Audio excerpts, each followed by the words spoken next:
కరోనాకి ఎఫెక్ట్ అయిన వాళ్ళలో ఎక్కువగా గుండె జబ్బులు వస్తున్నాయని చెప్పి వింటున్నాం. ఇదంతా నిజమే అంటారా? వంశ పారపర్యంగా కూడా మనకు జెనెటిక్స్ని బట్టి హార్ట్ అటాక్ వచ్చే ఛాన్స్ ఉంటుందని అయితే వింటున్నాం. ఎంతవరకు వచ్చే అవకాశం ఉంటుంది సార్? ఎంత శాతం? జిమ్ చేసే వాళ్ళు ఎక్కువగా సడన్గా పడిపోవడము, అక్కడే స్పాట్లో డెత్ అవ్వడము, ఇలాంటి సంఘటనలు చాలా వింటున్నాం. సార్, ఒకసారి స్టంట్ వేసి అది మూసుకుపోయిన తర్వాత మళ్ళీ స్టంట్ వేయటం అనేది రిస్క్తో కూడుకున్న పని అంటారా? ఒకసారి హార్ట్కి సంబంధించిన సర్జరీ జరిగిన తర్వాత మళ్ళీ వాళ్ళు నార్మల్ లైఫ్ లీడ్ చేయొచ్చండి. సార్, ఆల్కహాల్ తీసుకునే వారికి హార్ట్ అటాక్ వచ్చే అవకాశం ఎంతవరకు ఉంటుంది సార్? కొంతమంది అనుకుంటారు గ్యాస్ట్రిక్ ప్రాబ్లం వల్ల కూడా నొప్పి వస్తుంది అని చెప్పి. ఇది ఆయాసం నార్మల్గా కొంచెం వెయిట్ ఎక్కువ ఉన్న వాళ్ళకి కానీ, కొంతమంది ఎక్కువ ఎక్సర్సైజ్ చేయని వాళ్ళకి కానీ వస్తూనే ఉంటుంది. దీనికి దానికి డిఫరెన్స్ తెలుసుకునే అవకాశం ఉంటుందా సార్? నెగ్లెక్ట్ చేయొద్దండి. గ్యాస్ ట్రబుల్ పెయిన్ అనుకోవద్దండి, లేదా కండరాల నొప్పి అని అనుకోవద్దండి, లేదా ఎముకలు నొస్తున్నాయని అనుకోవద్దండి. గుండె ఆరోగ్యంగా ఉండాలి అంటే ఎల్డిఎల్ హెచ్డిఎల్ లెవెల్స్ అనేవి ఎంతలో ఉంటే హెల్తీగా ఉన్నట్టు సార్? నమస్కారం, వెల్కమ్ టు ఐ డ్రీమ్. నేను మీ విజిత. చాలా మందిలో చూసుకుంటే కరోనా తర్వాత చాలా వయస్సు తక్కువ ఉన్న వాళ్ళలో కూడా గుండె జబ్బులు అనేది ఎక్కువగా చూస్తూ ఉన్నాం. ఎందుకని ఇంత చిన్న వయసులో గుండె జబ్బులు వస్తున్నాయి? అసలు రీజన్ ఏంటి? ఎక్కువగా ఆల్కహాల్, ఆయిల్స్ ఇలాంటివి ఎక్కువగా తీసుకున్న వారిలోనే హార్ట్ అటాక్స్ వచ్చే అవకాశం ఉంటుందా, లేదంటే ప్రతి ఒక్కరిలోనూ గుండె జబ్బు వచ్చే అవకాశం ఉంటుందా? ఇలాంటి మరిన్ని విషయాలు ఇప్పుడు సార్తో మాట్లాడి తెలుసుకుందాం. ప్రస్తుతం నాతో పాటు ఉన్నారు కన్సల్టెంట్ కార్డియాలజిస్ట్ లక్కిరెడ్డి కిరణ్ కుమార్ రెడ్డి గారు. ఇప్పుడు సార్తో మాట్లాడదాం. నమస్కారం సార్. నమస్కారం అండి. సార్, గుండె ఆరోగ్యంగా ఉండాలి అంటే ఎల్డిఎల్ హెచ్డిఎల్ లెవెల్స్ అనేవి ఎంతలో ఉంటే హెల్తీగా ఉన్నట్టు సార్? సో దీన్నే కొలెస్ట్రాల్ అబ్నార్మాలిటీస్ ఆర్ డిస్లిపిడీమియా అంటాం. ఓకే, యూజువల్లీ ఎవ్రీబడి నోస్, అందరికీ తెలిసింది ఏంటంటే LDL cholesterol is the bad cholesterol, HDL cholesterol is the good cholesterol. But lot of people అందరూ ఏమనుకుంటారంటే మన కొలెస్ట్రాల్ అంతా ఎక్కడి నుంచి వస్తుంది, ఓన్లీ ఫుడ్లో నుంచి మాత్రమే వస్తుంది అనుకుంటారు. But it is only the part of the మన బాడీలో ఒక కొలెస్ట్రాల్ లెవెల్స్కి it's only a part only. అంటే మొత్తం మనం బాడీలో ఉండే కొలెస్ట్రాల్ అంతా ఫుడ్లోనే తీసుకోవట్లేదు. అది ఫస్ట్ పాయింట్ గుర్తుకు పెట్టుకోవాలి.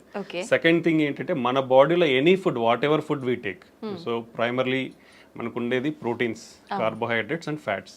So apart from fats from the food intake, మనము ప్రోటీన్స్ కానీ కార్బోహైడ్రేట్స్ తీసుకున్నా ఇవి ఎక్సెస్ మన బాడీలో ఉన్నప్పుడు it will convert to fat. అది ఫ్యాట్గా కన్వర్ట్ అయ్యే అవకాశం ఉంటుంది అనమాట. సో నాట్ ఓన్లీ మన బాడీలో ఉన్న కొలెస్ట్రాల్ లెవెల్స్కి ఆహారం ఒకటే కాదు, ఆహారంలో ఫ్యాట్స్ ఒకటే కాదు, మిగతా ఆహారం యొక్క కాంపోజిషన్ కూడా చాలా ఇంపార్టెంట్. ఓకే, సో మనకి ఆహారంలో మనకి allowed fat content is 25 to 30% of మన ఫుడ్లో ఫ్యాట్ ఇంటేక్ అనేది ఉండాలి. ఒక 60% or 50 to 60% is carbohydrates, 20%, 15 to 20% is protein intake. ఇవి మన కంపోజిషన్ ఆఫ్ ఫుడ్ కంపోజిషన్లో ఇవి ఉండాలి. ఓకే, ఇవన్నీ ఇన్ఫ్లుయెన్స్ చేస్తాయి మన బాడీలో ఉండే కొలెస్ట్రాల్ని. సో రేంజెస్ అనేది చాలా అంటే డిఫరెంట్ కొలెస్ట్రాల్కి ఒక్కొక్క రేంజ్ ఉంటుంది, ఎప్పుడు అబ్నార్మల్ అని చెప్తాం అనేది. దీంట్లో మేజర్ కాంపోనెంట్స్ రెగ్యులర్గా మనం బ్లడ్ టెస్ట్ చేసినప్పుడు మనం రెగ్యులర్గా చూసే కాంపోనెంట్స్ టోటల్ కొలెస్ట్రాల్ ఒకటి ఉంటుంది. So total cholesterol less than 200 milligrams per deciliter ఉండాలి. If it is more than 250 it is indication for treatment. Okay, triglycerides తీసుకుంటాం. Triglycerides usually less than 150 milligrams per deciliter ఉండాలి. More than 200 milligrams per deciliter ఉంటే we have to take the treatment. Then HDL cholesterol అనేది యూజువల్గా it is a good cholesterol కాబట్టి మన బాడీలో ఎక్కువ ఉండాలి. అంటే it should be more than 60 milligrams per deciliter. Less than around 40 to 50. ఫీమేల్స్లో అయితే less than 50, మేల్స్లో అయితే less than 40 ఉంటే it's low amount of HDL cholesterol. So that is a risk factor again. So ఇవి మన బాడీలో ఉండే కొలెస్ట్రాల్, బేసిక్ కొలెస్ట్రాల్ లెవెల్స్ ఒక abnormal values అనమాట.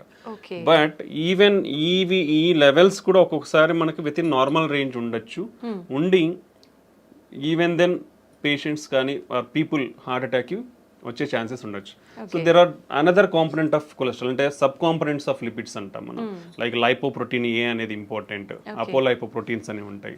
సో ఈ కాంపోనెంట్స్ కూడా చాలా ఇంపార్టెంట్ అనమాట. సో మనము ఒకవేళ ఈ basic cholesterol levels even with in normal range ఉన్నా కానీ మనం ఫర్దర్ టెస్టింగ్ ఆఫ్ కొలెస్ట్రాల్ అనేది చెక్ చేయాల్సిన అవసరం ఉంది. సో ఈ బ్యాడ్ కొలెస్ట్రాల్, గుడ్ కొలెస్ట్రాల్ అనేది నాట్ ఓన్లీ ఫ్రమ్ ఫుడ్, మనం తీసుకునే ఫ్యాట్ ఇంటేకే కాదు, rest of the food intake అనేది కూడా చాలా ఇంపార్టెంట్. సో మనం తీసుకునే ఫుడ్లో ఈక్వాలిటీ ఆఫ్ అంటే కార్బోహైడ్రేట్స్ ఉండాలి, ప్రోటీన్స్ ఉండాలి, ఫ్యాట్స్ ఉండాలి. సో కొలెస్ట్రాల్ అనేది మన బాడీలో కూడా ప్రొడ్యూస్ అవుతుంది కాబట్టి అసలు కొలెస్ట్రాల్ అంటే ఫ్యాటీ ఫుడ్స్ తీసుకోవద్దా అనేది it's not correct. So your body needs fatty acids, ఎందుకంటే మన ప్రతి body is made up of cells అంటాం. ఈ ప్రతి సెల్స్ లో కూడా we are having lipid components. So for integrity of our body we need fats, but it should be in a controlled manner, not in excessive manner అనమాట. So for suppose if you take oily foods, when you take deep fried foods, they are unhealthy. How much amount of oil you have to take?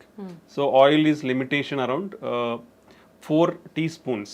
4 teaspoons per person. Okay. So that is the limitation of amount. Daily. So daily intake of this. So you should not take more than that. And second thing is then is what is the reusability of the oil? That is most important. You should not reuse it repeatedly. Fry చేసుకుంటాం అలానే పెడతాం మళ్ళీ reuse. So it should not be done. So ఇది ఒకటి. Third thing ఏంటంటే now all the మార్కెట్లో చాలా వరకు పార్షియల్లీ హైడ్రోజనేటెడ్ రిఫైన్డ్ ఆయిల్స్ అనేవి వస్తుంటాయి.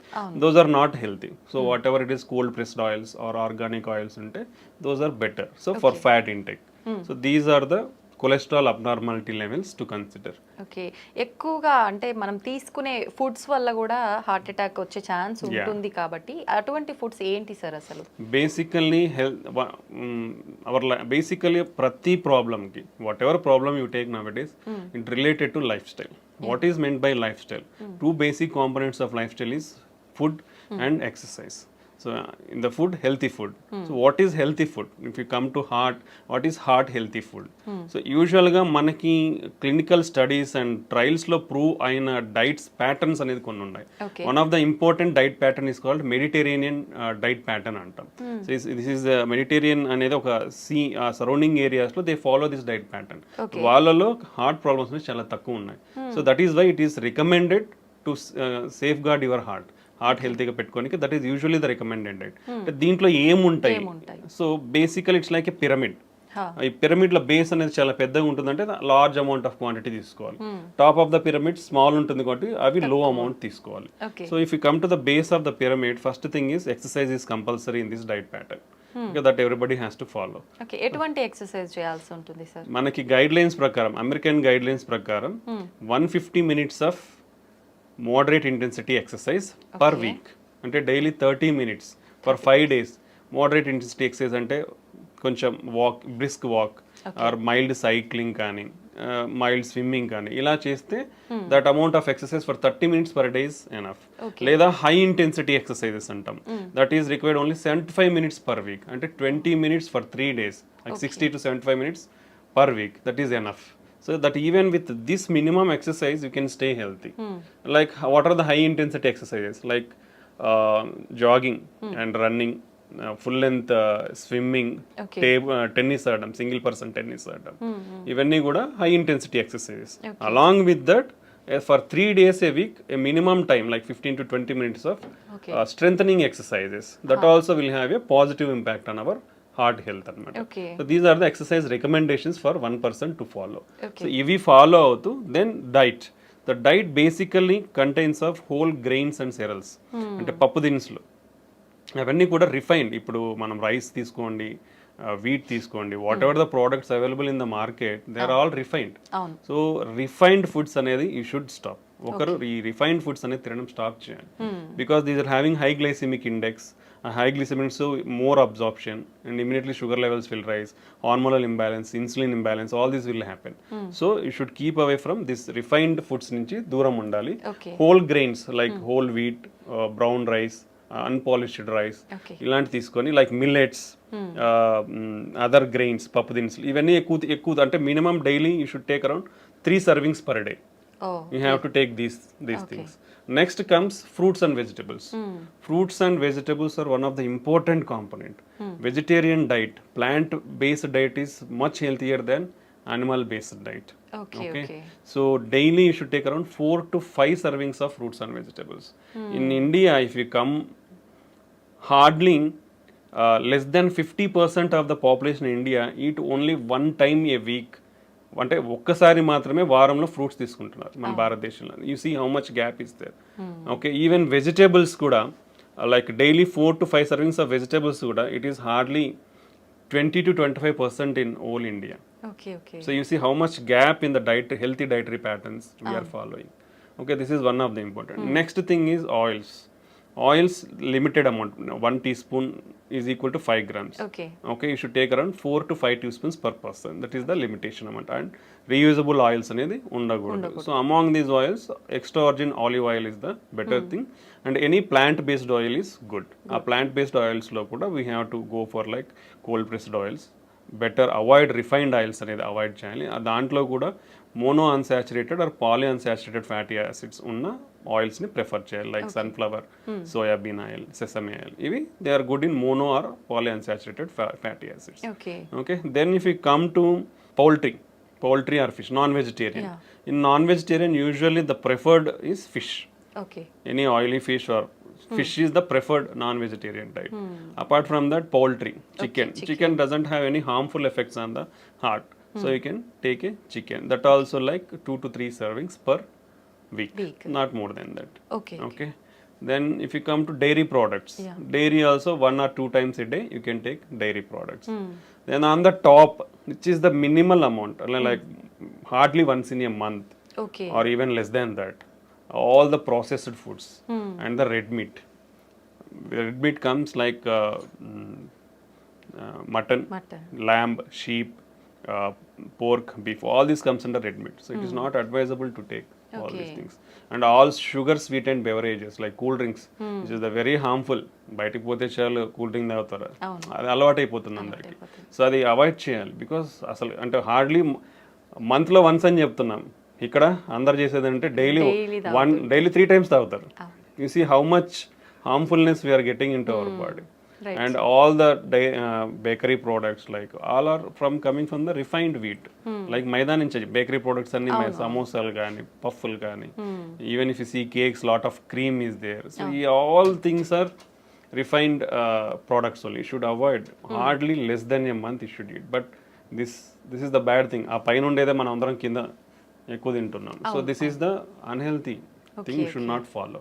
So this healthy diet follow avadam anedi chaana important. If you follow this healthy diet and regular exercise, we can control lot of risk factors like sugar gaani, BP gaani, stress levels gaani. We can reduce all of the things with healthy diet and exercise. Okay, that is the importance of diet and exercise.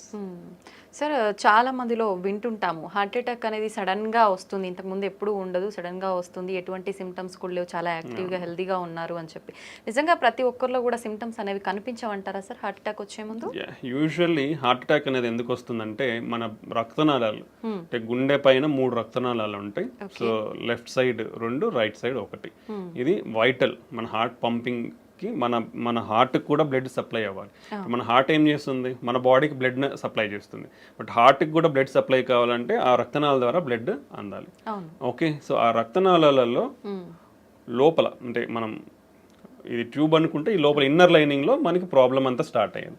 ఈ inner lining లో fat accumulation అనేది depends on various reasons like genetic factors అవ్వచ్చు, మనం ఇప్పుడు discuss చేసిన risk factors like BP, sugar, cholesterol, unhealthy life style, lack of physical activity. ఈ అన్నిటి వల్ల ఏమవుతుందంటే యూజువల్లీ ద జనరల్ ప్రాసెస్ కూడా మనకున్న జెనెటిక్స్ ప్రకారం what are the basic physiology మనకు ఒక ప్రాసెస్ అది అంటే ఒక మనిషి పుట్టిన తర్వాత ఒక ప్రాసెస్ ఏంటంటే కొలెస్ట్రాల్ అక్యుములేషన్ అనేది అంటే కొవ్వు అనేది పేరుకుపోవడం 10 to 20 years నుంచే స్టార్ట్ అయిపోతుందండి అందరిలోనూ, ప్రతి ఒక్కరిలో. Okay, that is common for all.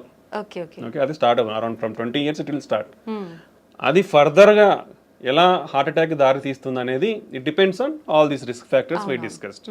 Okay, that's the main thing. So దీంట్లో 2 రకాలు అనమాట. ఈ కొవ్వు అనేది నిదానంగా మన లెవెల్స్ని బట్టి పేరుకుపోతూ వస్తుంటుంది. సో 10% ఉండొచ్చు, 20%, 50%, 70%. If it is more than 70% block ఉంటే మనకి గుండెకి అనేది రక్తం అనేది సరిగా అందక మన హార్ట్ అనేది స్ట్రెస్కు గురి అవుతుంది. ఓకే ఓకే, ఇది ఒక మెథడాలజీ.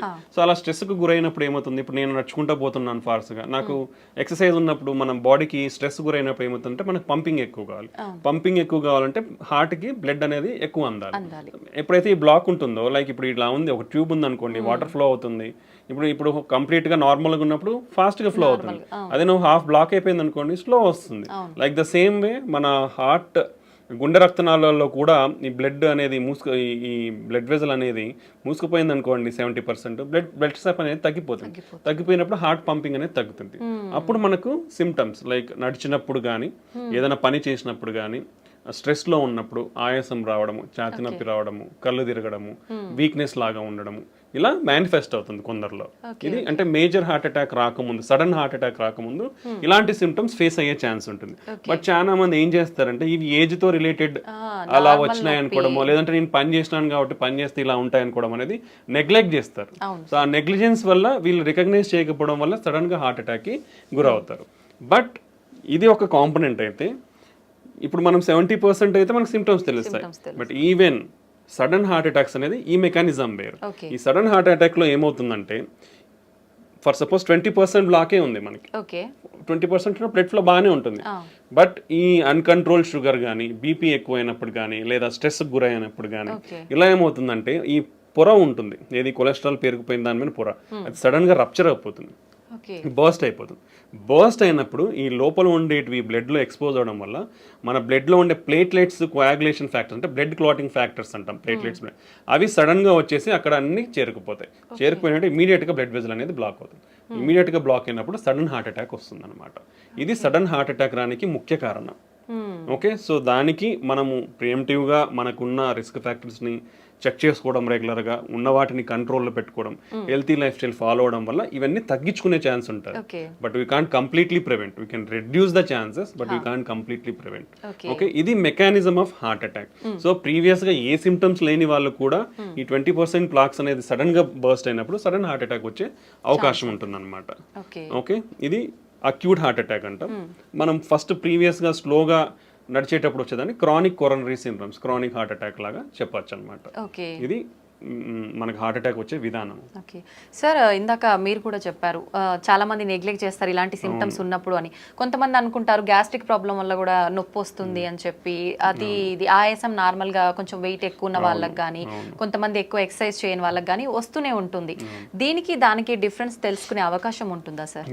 ఇప్పుడు యూజువల్ గా హార్ట్ అటాక్ లో వచ్చే పెయిన్ ఏంటంటే, మనం ఛాతీ చాలా బరువు ఉంటుంది అనమాట. అంటే ఒక 100 kgs వెయిట్ పెట్టినట్లు ఉంటుంది మన ఛాతీ మీద, ప్రెషర్ ఫీల్ అవుతాం. ఓకే, నొప్పి కాదు, basically it's like discomfort. Heavy బరువు పెట్టేస్తే ఏమవుతుంది, ఊపిరి ఆడకుండా. సో ఆ బరువుతో పాటే మనకి ఈ ఊపిరి ఆడకుండా ఉండే సెన్సేషన్ తెలుస్తుంది అనమాట. So that is typical of heart attack. Okay, అది చాలా ఇంపార్టెంట్. అలా కాకుండా సమ్ టైమ్స్ సూదులు కూర్చున్నట్లు ఉండడం కానీ, లేదా ఏదో మైల్డ్గా నలతగా ఉండి మైల్డ్ పెయిన్ తెలుస్తూ ఉంది, లేదా ఆ పెయిన్ ఇట్లా చేతికంతా పాకుతున్నట్లు తెలియడము, దాంతో పాటు వామిటింగ్ వచ్చిన సెన్సేషన్ ఉండడం కానీ, లేదా కళ్ళు తిరిగినట్లు ఉండే అవకాశం ఉంటుంది. ఓకే, చెమటలు పట్టిపోతాయి, చాలా ఎక్కువ పట్టిపోతాయి చెమటలు. సో ఇలా కూడా సిమ్టమ్స్ ఉండొచ్చు అనమాట. Okay, so but gastric pain ఎలా ఉంటుంది యూజువల్గా ఏంటంటే, మనకి కొంచెం ఈ పొత్తి కడుపులో మంటగా ఉంటుంది, మంటగా ఉండి ఆ పైకి గ్యాస్ట్రిక్ రిఫ్లక్స్ అంటాం, యాసిడ్ కాబట్టి ఆ రిఫ్లెక్షన్ కూడా ఇక్కడ నుంచి ఇక్కడ వరకు కూడా మనకు బర్నింగ్ ఉంటుంది గొంతు వరకు. యూజువల్గా గ్యాస్ట్రిక్ పెయిన్ అలా ఉంటుంది అనమాట. But any type of pain, అంటే మనం డిస్క్రైబ్ చేసుకున్న పెయినే హార్ట్ అటాక్ అని ఉండాల్సిన అయితే ఉండదు, అది టిపికల్. అలా ఉంటే కంపల్సరీ హార్ట్ అటాక్. బట్ అలా కాకుండా కూర్చున్నట్లున్న పెయిన్గా ఉన్న అది కూడా హార్ట్ అటాక్ అయి ఉండొచ్చు. Okay, any pain. That's why నేను ఎప్పుడు ప్రతి ఇంటర్వ్యూలో ప్రతి ఒక్కరికి నేను ఒకటే చెప్తాను, నీకు ఎటువంటి ఛాతీ నొప్పి వచ్చినా ఒక 30 సంవత్సరాలు 40 సంవత్సరాలు దాటిన తర్వాత నెగ్లెక్ట్ చేయొద్దండి. గ్యాస్ ట్రబుల్ పెయిన్ అనుకోవద్దండి, లేదా కండరాల నొప్పి అని అనుకోవద్దండి, లేదా ఎముకలు నొస్తున్నాయని అనుకోవద్దండి. మీకు ఆ నొప్పి తగ్గట్లేదు, విపరీతమైన నొప్పి ఉంది, ఆ ఇంటెన్సిటీ అంటాం, పెయిన్ ఇంటెన్సిటీ అంటాం, మైల్డ్గా ఉంది, పెరుగుతుంది, ఆ ఇంటెన్సిటీ అలా పెరుగుతూ ఉన్నా, సో అలాంటప్పుడు ఇమ్మీడియట్గా ఒకే ఒక చిన్న టెస్ట్, ఈసీజీ టెస్ట్ అంటాం, జస్ట్ హాస్పిటల్ ఎక్కడికి పోయినా, ఏ చిన్న క్లినిక్కి పోయినా majority of the times diagnostic సెంటర్లలో కూడా ఈసీజీ అవైలబిలిటీ ఉంటుంది. ఓకే. సో అలా ఇబ్బంది ఉన్న వాళ్ళు ఒక చిన్న ECG that cost very less than around 200 to 300 కంటే ఎక్కువ ఉండదు ఈసీజీ అనేది. ఓకే, సో ఎక్కడికి పోయినా అలాంటి ఈసీజీ అనేది తీస్తారు.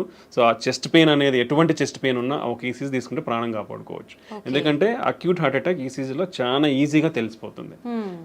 సో దాంట్లో హార్ట్ అటాక్ చేంజెస్ ఉన్నాయా, ఇమీడియట్గా డాక్టర్స్ అక్కడ ఉన్న అవైలబిలిటీ ఉంటే ట్రీట్మెంట్ ఇస్తారు, లేదంటే రెఫర్ చేస్తారు. ఒకవేళ అది నార్మల్గా ఉందంటే ఊపిరి పీల్చుకొని then you can evaluate slowly. Okay, so any type of chest pain, ఎటువంటి ఛాతి నొప్పి ఉన్నా కానీ ఏ మాత్రం నిర్లక్ష్యం చేయకుండా ఇమీడియట్గా ఒక ఈసీజీ టెస్ట్ తీసుకొని మీ ప్రాణాలను కాపాడుకోండి. That's the good thing. Sir, once pain వచ్చింది అనగానే వెంటనే టెన్షన్ ఎక్కువైపోతుంది, అసలు పక్కన ఉన్న వాళ్ళకి కూడా ఏం చేయాలనేది అర్థం కాదు. అటువంటి టైంలో మనం హాస్పిటల్కి వెళ్ళే ముందుగానే ఇంట్లో జాగ్రత్త తీసుకునే అవకాశం ఉందంటారా సార్? బేసికల్లీ ఫస్ట్ థింగ్ ఏంటంటే ఇట్లా సడన్ హార్ట్ అటాక్ వచ్చినప్పుడు there is no time. Even with this latest technological advancements, మనకు ఇంతకుముందు హార్ట్ అటాక్ ఎలా కనుక్కోవాలో రీచబిలిటీ ఉండేది కాదు, ఏది ఇన్వెస్టిగేషన్స్ కానీ. ఇప్పుడు ఎక్కడికి పోయినా, ఏ చిన్న విలేజ్కి కానీ చిన్న టౌన్కి వెళ్ళినా ఫాస్ట్గా వెళ్ళొచ్చు, ఈసీజీ తీయించుకోవచ్చు, డయాగ్నోస్ చేసుకోవచ్చు. ఇంత అడ్వాన్స్మెంట్స్ ఇన్ ట్రాన్స్పోర్టేషన్ ఉన్న, టెక్నాలజీలో ఉన్న, ఈవెన్ ఇప్పటికీ కూడా before reaching the hospital 50% of the people die at home or during the transport to hospital. So that much severity is the heart attack. So it doesn't give time. Basically it doesn't give time. It depends on lot of factors. Heart attack వచ్చిన వాళ్ళు సడన్గా చనిపోవచ్చు. ఇంట్లో ఇప్పుడు మనం చాలానే వింటుంటాం, నిద్రలోనే చనిపోయినారు. ఇట్ విల్ హ్యావ్ సడన్గా బ్లాక్ అయినప్పుడు ఏమవుతుందంటే ఈ మన కండరం అనేది ఎలక్ట్రికల్ సిస్టమ్ ఉంటుంది బాడీలో, అది సడన్గా బ్లడ్ ఫ్లో తగ్గిపోవడం వల్ల ఫిబ్రిలేట్ అవుతుంది అనమాట. ఫిబ్రిలేట్ అంటే హార్ట్ రేట్ అనేది ఫాస్ట్ కొట్టుకుంటుంది. సో అది రికగ్నైజ్ చేసే లోపలనే పేషెంట్ విల్ డై. బికాస్ చాలా మందికి తెలియదు how to recognize it. Okay, that's why immediately when the person ఎవరైతే కొలాప్స్ అయిపోయి పడిపోతారో వాళ్ళకి మనం ఇంటికి సిపిఆర్ అనేది స్టార్ట్ చేయమని చెప్తాం. So that will give time. అంటే ఒక మెడికల్ పర్సన్ వచ్చి ట్రీట్మెంట్ ఇచ్చే లోపల ఇట్ విల్ గివ్ టైమ్. ఎందుకంటే మనం ప్రెస్ చేసినప్పుడు బ్లడ్ సర్క్యులేషన్ అనేది జరుగుతుంది కాబట్టి it will keep our brain and other organs intact కాబట్టి. సో ఇప్పటికీ కూడా 50% of the heart attacks can't reach hospital. కాబట్టి ఇటువంటి వారు ఫస్ట్ ప్రికాషనరీ మెజర్స్ ఏంటంటే స్క్రీనింగ్ ప్రోగ్రామ్స్. ఎందుకంటే మన లైఫ్ స్టైల్ మనల్ని ఈ ఎరాలోకి తోసేసింది. మనం అందరం కూడా వర్స్ట్ లైఫ్ స్టైల్లోనే ఉన్నాం. Everybody is like that. Okay, 30 years దాటితే బీ కేర్ఫుల్, 40 years దాటితే ఇంకా be careful. So annual screening checkups, that is most important. That is every if you తీసుకుంటే బీపీ కానీ షుగర్ కానీ 1 in 3 persons are undiagnosed. Okay, so ఎవరికి తెలియదు. Hospital పోతే BP ఉందన్నారు, హాస్పిటల్ పోతే షుగర్ ఉందన్నారు అని చెప్తారు. సో మనకు తెలియదు చాలా జబ్బులు మనకు ఉన్నాయని, బికాస్ అర్లీ స్టేజెస్ లో మేనిఫెస్ట్ కావు సిమ్టమ్స్ అనేది. So we have to identify through some investigations. So annual screening programs అనేది చాలా important. Okay, second thing, BP కానీ షుగర్ కానీ కొలెస్ట్రాల్ అబ్నార్మాలిటీస్ ఉన్న వాళ్ళు కానీ వీళ్ళందరూ చాలా జాగ్రత్తగా ఇప్పుడు బీపీ ఉన్న వాళ్ళు they have to keep 1 BP monitor in their home. ఇప్పుడు ఎందుకంటే హాస్పిటల్లో చూసే బీపీ వాల్యూస్ కంటే ఇంట్లో ఉన్న బీపీ వాల్యూస్ చాలా యాక్యురేట్ ఉంటుంది. దట్ హోమ్ బీపీ బేస్డ్ ట్రీట్మెంట్సే ఇస్తాం మేము కూడా. ఇఫ్ సంబడి ఎవరన్నా ఇంట్లో బీపీ రెగ్యులర్గా నోట్ చేసుకుంటున్నారంటే ఆఫీస్లో ఒక 20 వరకు ఎక్కువ ఉండొచ్చు because of anxiety are lot of things. Okay, home BP monitoring అనేది చాలా ఇంపార్టెంట్ బీపీ కంట్రోల్లో పెట్టుకోండి. ఓకే, రెగ్యులర్గా బీపీ మిషన్ అనేది పెట్టుకోవాలి. బీపీ ఉన్న షుగర్ ఉన్న వాళ్ళు కూడా అట్లీస్ట్ మంత్లీ చెక్ చేయించుకోవాలి. ఎవ్రీ 3 monthsకి HbA1c టెస్ట్ అనేది ఒకటి చేసుకోవాలి. Okay, strict control of BP and diabetes చేసుకోవాలి. కొలెస్ట్రాల్ లెవెల్స్ కూడా స్ట్రిక్ట్ కంట్రోల్లో ఉండాలి. Healthy lifestyle, take healthy food. అవసరమైనంత మాత్రమే తినండి, అనవసరంగా ఏదో ఇప్పుడు ఏంటంటే అవైలబిలిటీ ఈజీ అయిపోయింది. If you see some 30 years back people are dying from malnutrition. Food కానీ ఇవన్నీ అందక చనిపోయేవాళ్ళు. బట్ ఇప్పుడు అంతా బికాస్ మాల్ న్యూట్రిషన్ వల్ల ఫుడ్ వల్ల ఇట్లా అయిపోతున్నారని గవర్నమెంట్స్ అన్ని ఏం చేశారంటే policies easy availability of food చేసేసాయి. లైక్ ఫ్రీ పథకాలు కానీ అంటే చాలా ప్రొవిజన్స్ ఇచ్చేసారు. ఎవరు కూడా ఆకలితో చావకూడదు అనేసి. ఇప్పుడు ఈజీ అవైలబిలిటీ ఆఫ్ ఫుడ్ అయిపోయింది. So you don't have to move out to get food. So easy availability of food అయిపోయిన తర్వాత వచ్చింది కదా ఉంది కదా అని తినేస్తా ఉన్నారు. That will lead to lot of problems. So take your healthy diet, take required proportions only. And do regular exercise. So ఇలా ప్రికాషనరీ మెజర్స్ తీసుకుంటే మనము ఈ హార్ట్ అటాక్ సడన్ గా వచ్చే దాని నుంచి ప్రివెంట్ చేసుకోవచ్చు. బట్ బిఫోర్ ఎనీథింగ్ అంటే ఒక హార్ట్ అటాక్ వచ్చే ముందర మనకి మినిమం కొంచెం ఛాతి నొప్పి కానీ ఆయాసంగా ఫీల్ అవ్వడం, ఆ ఆయాసంతో యాంగ్జైటీ, ఎయిర్ హంగర్ అంటాం, మనకి ఏదో గాలి ఆడట్లేదు అనిపిస్తుంది, ఓకే యాంగ్జైటీ స్టార్ట్ అవుతుంది, చెమటలు పట్టచ్చు, వామిటింగ్ సెన్సేషన్ ఉండొచ్చు, సో చెయ్యి లాగచ్చు, ఇలాంటి మైల్డ్ ప్రికాషనరీ సైన్స్ ఉంటాయి. పర్టికులర్లీ మనం తీసుకుంటే డయాబెటీస్ కానీ, ఎల్డర్లీ మోర్ దాన్ 60-65 ఇయర్స్ వాళ్ళలో కానీ, ఫీమేల్స్ కానీ పర్టికులర్లీ, ఈ 3 కేటగిరీలో సిమ్టమ్స్ అనేది చాలా తక్కువగా తెలుస్తాయి. ఛాతి నొప్పి వచ్చినా దే కాంట్ రికగ్నైజ్, ఎందుకంటే మైల్డ్గా ఉంటాయి వాళ్ళలో. సో ఆ మైల్డ్ది నెగ్లెక్ట్ చేస్తే more dangers. So particularly females, elderly people more than 60-65 years and diabetes ఉన్న వాళ్ళు ఎంత మైల్డ్ సిమ్టమ్ ఉన్నా ఇమీడియట్గా they should go to hospital and evaluate. దాన్ని సరి చేసుకుంటే మనము అర్లీగా రికగ్నైజ్ చేసుకొని విల్ ప్రివెంట్ ఫర్దర్ కాంప్లికేషన్స్. ఇవి మనకు హార్ట్ అటాక్ ముందు వచ్చే precautionary science. Okay sir, alcohol తీసుకునే వారికి హార్ట్ అటాక్ వచ్చే అవకాశం ఎంత వరకు ఉంటుంది సార్? అది ప్రమాదకరమైంది అంటారా? కంపల్సరీ వస్తుందండి. ప్రీవియస్గా ఏమైందంటే lot of studies, I think జెంట్స్లో ఒక డైలీ ఒక 2 డ్రింక్స్ కానీ, 2 డ్రింక్స్ అంటే బాటిల్స్ కాదు, there is some limit of, అంటే ఒక బీర్ తీసుకుంటే 300 ml, or if you take wine 150 ml, or if you take alcohol like whisky 40% alcohol తీసుకుంటే ఒక 40 ml, అట్లా ఉండేటివి. లైక్ 2 drinks per day for men and 1 drink per day for women అనేది. But all the recent guidelines for the past 2 years మనకు వచ్చిన clinical trials and studies, what ever alcohol you take it is risky only. Okay, whatever alcohol, ఎంత amount of alcohol తీసుకున్నారో దానివల్ల మీకు హాని అయితే ఉంది. So better completely avoid alcohol intake. Okay, that's the recent studies shown us. Previous గా ఏదో some health benefits అని అందరూ అనుకుంటా ఉండేవాళ్ళు, but there is nothing like that. Whatever amount of alcohol you take, your మీ health అనేది damage అవుతూ వస్తుంది. Some day it will accumulate and cause major big problems అన్నమాట.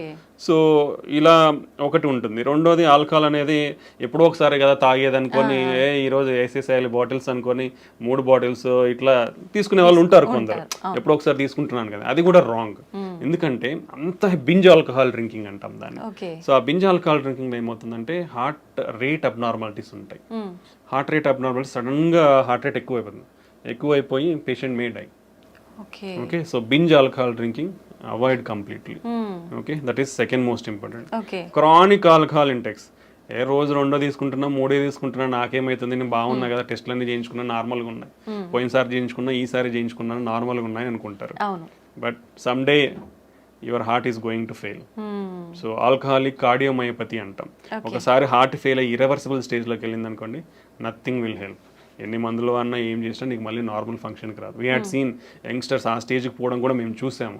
కంప్లీట్గా రోజు తాగే వాళ్ళను చూసి వాళ్ళ irreversible stage of heart failure అంటాం, అక్కడికి వెళ్ళిన వాళ్ళని చూసాము.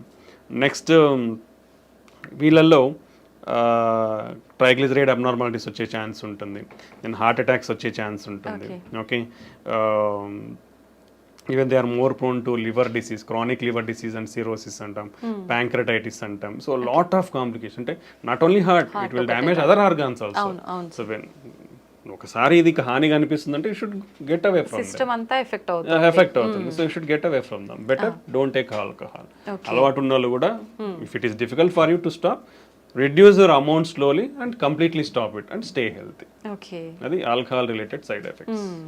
సార్, ప్రతి ఒక్కరం కూడా వింటూనే ఉంటాం ఆల్కహాల్ కానీ స్మోకింగ్ కానీ రెండు కూడా ప్రమాదకరమని. ఇప్పుడు మీరు కూడా చెప్పారు ఆల్కహాల్ తీసుకుంటే ఎటువంటి ప్రమాదం. మరి స్మోకింగ్ తీసుకునే వాళ్ళలో ఎటువంటి ప్రమాదాలు ఉంటాయి? ప్రత్యేకించి హార్ట్కి సంబంధించి ఎలాంటి హాని జరుగుతుంది? Smoking is the deadliest risk factor అండి.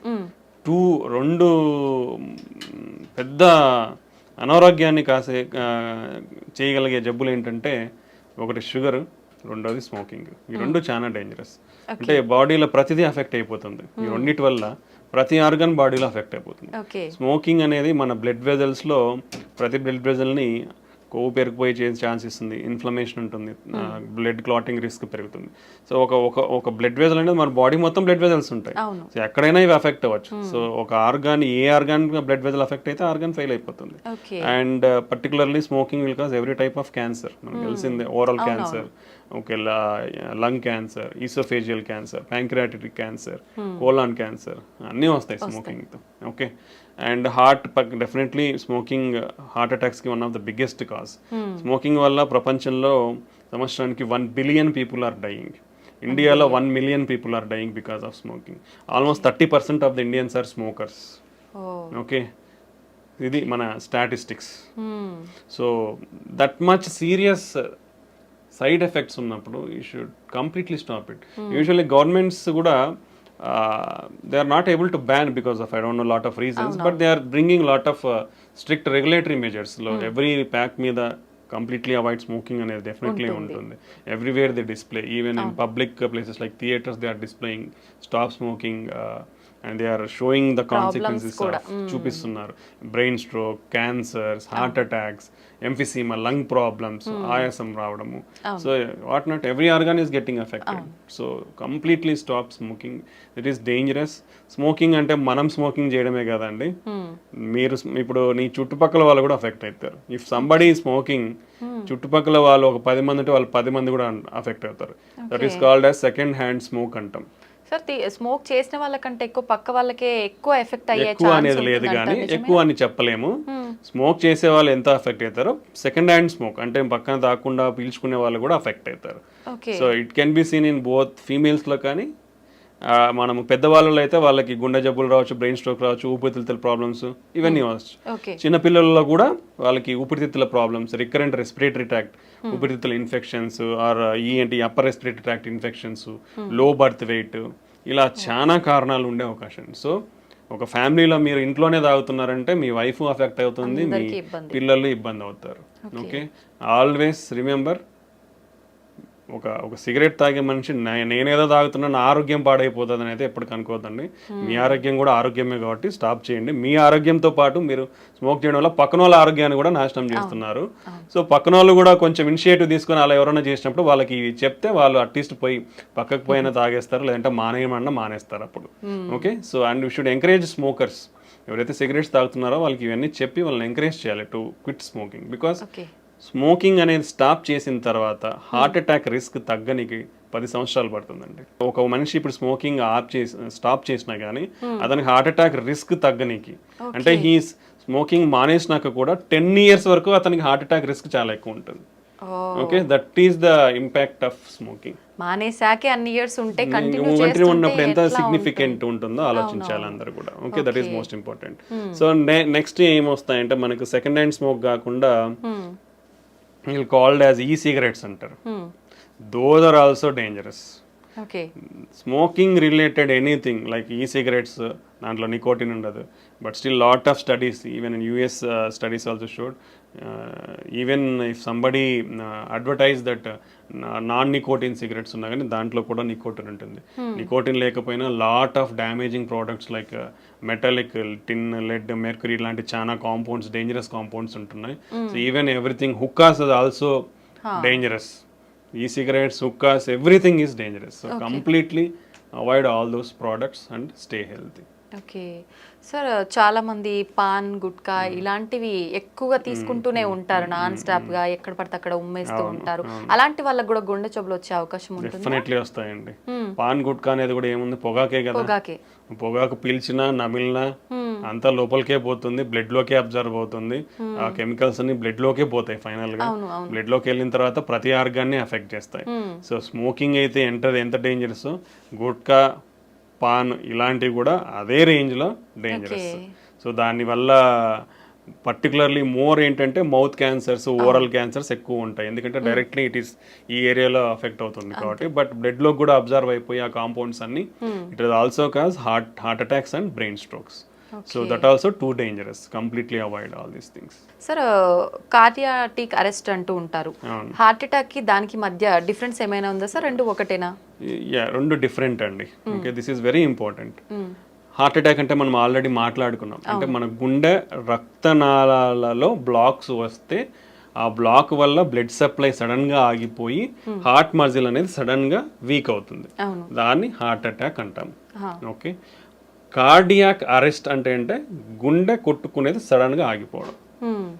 అంటే ఇప్పుడు హార్ట్ అటాక్ వచ్చినప్పుడు గుండె కొట్టుకుంటుంది, అవును. But some part of the ఏ పార్ట్కి బ్లడ్ వెజల్ అఫెక్ట్ అయ్యి బ్లడ్ సప్లై తగ్గిందో ఆ పార్ట్ అనేది పనిచేయదు, రెస్ట్ ఆఫ్ ద గుండె కొట్టుకుంటుంది. ఓకే. బట్ హార్ట్ అటాక్ లో కూడా ఇలా జరగడం వల్ల సడన్ గా గుండె ఆగిపోయే ప్రమాదం అనేది ఉంటుంది.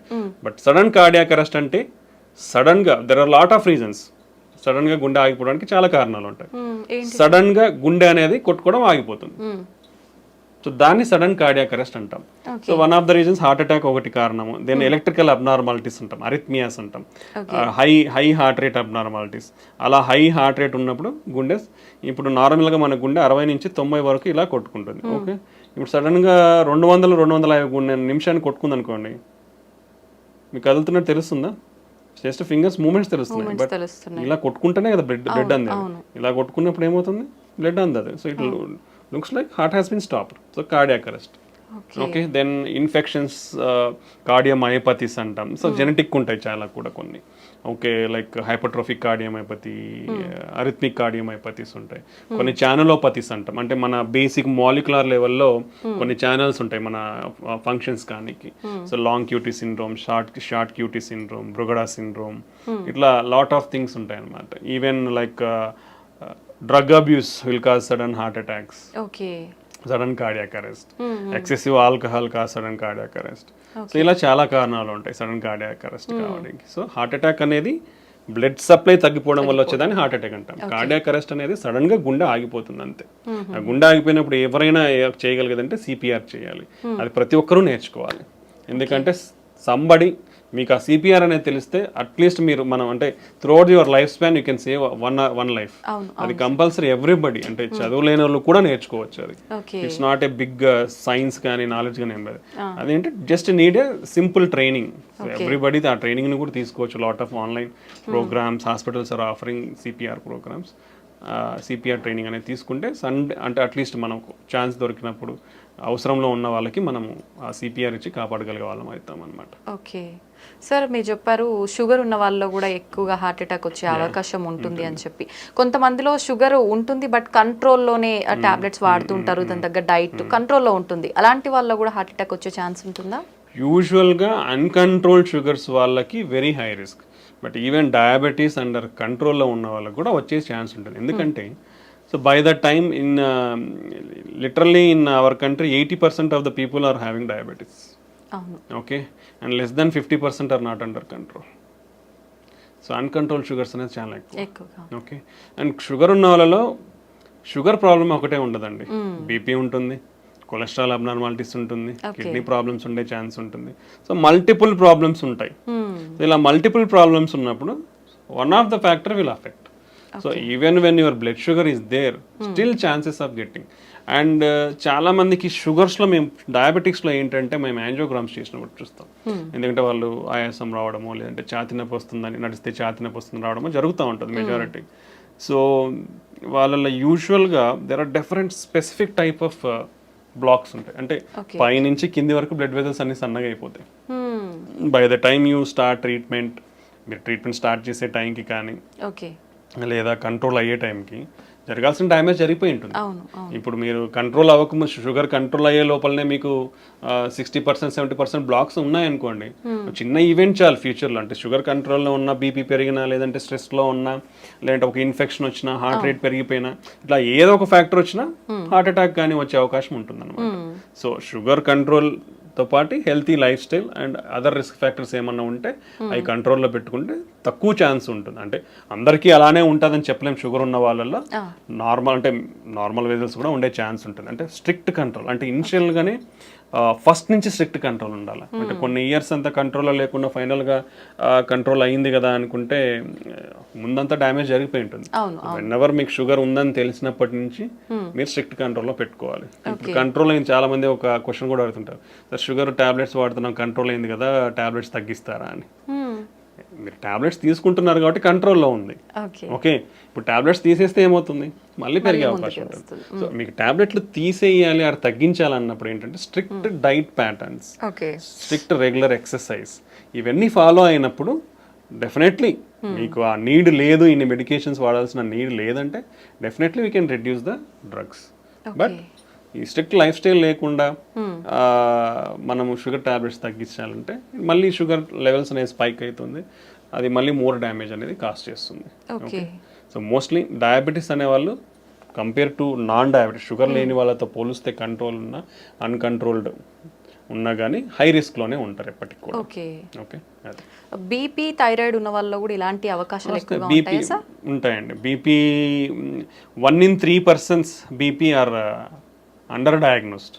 ఇప్పుడు మనం 5 మంది ఉన్నాం, ఇక్కడ ఎవరికొకరికి ఉండొచ్చు బీపీ, అంటే ముగ్గురులో ఒకరికి బీపీ తెలియదు, ఉందని తెలియదు. బై ద టైం తెలిసే లోపల బ్రెయిన్ స్ట్రోక్స్ రావచ్చు, హార్ట్ స్ట్రోక్స్ రావచ్చు, కిడ్నీ ఫెయిల్యూర్ అవ్వచ్చు. ఓకే. సో ఇవి అన్ని ఆర్గాన్స్ని ఎఫెక్ట్ చేస్తాయి. బీపీ షుగర్ అనేటివి ఒక గుండెనే కాదు, మిగతా ఆర్గాన్స్ కూడా ఎఫెక్ట్ అవుతాయి. చాలా మంది కిడ్నీ పేషెంట్స్ సడన్గా హై బీపీ అంటే ఎవరు చెక్ చేయించుకోరు కదా రెగ్యులర్ కదా. సో రెగ్యులర్ చెకప్ అనేది చాలా ఇంపార్టెంట్ అండి.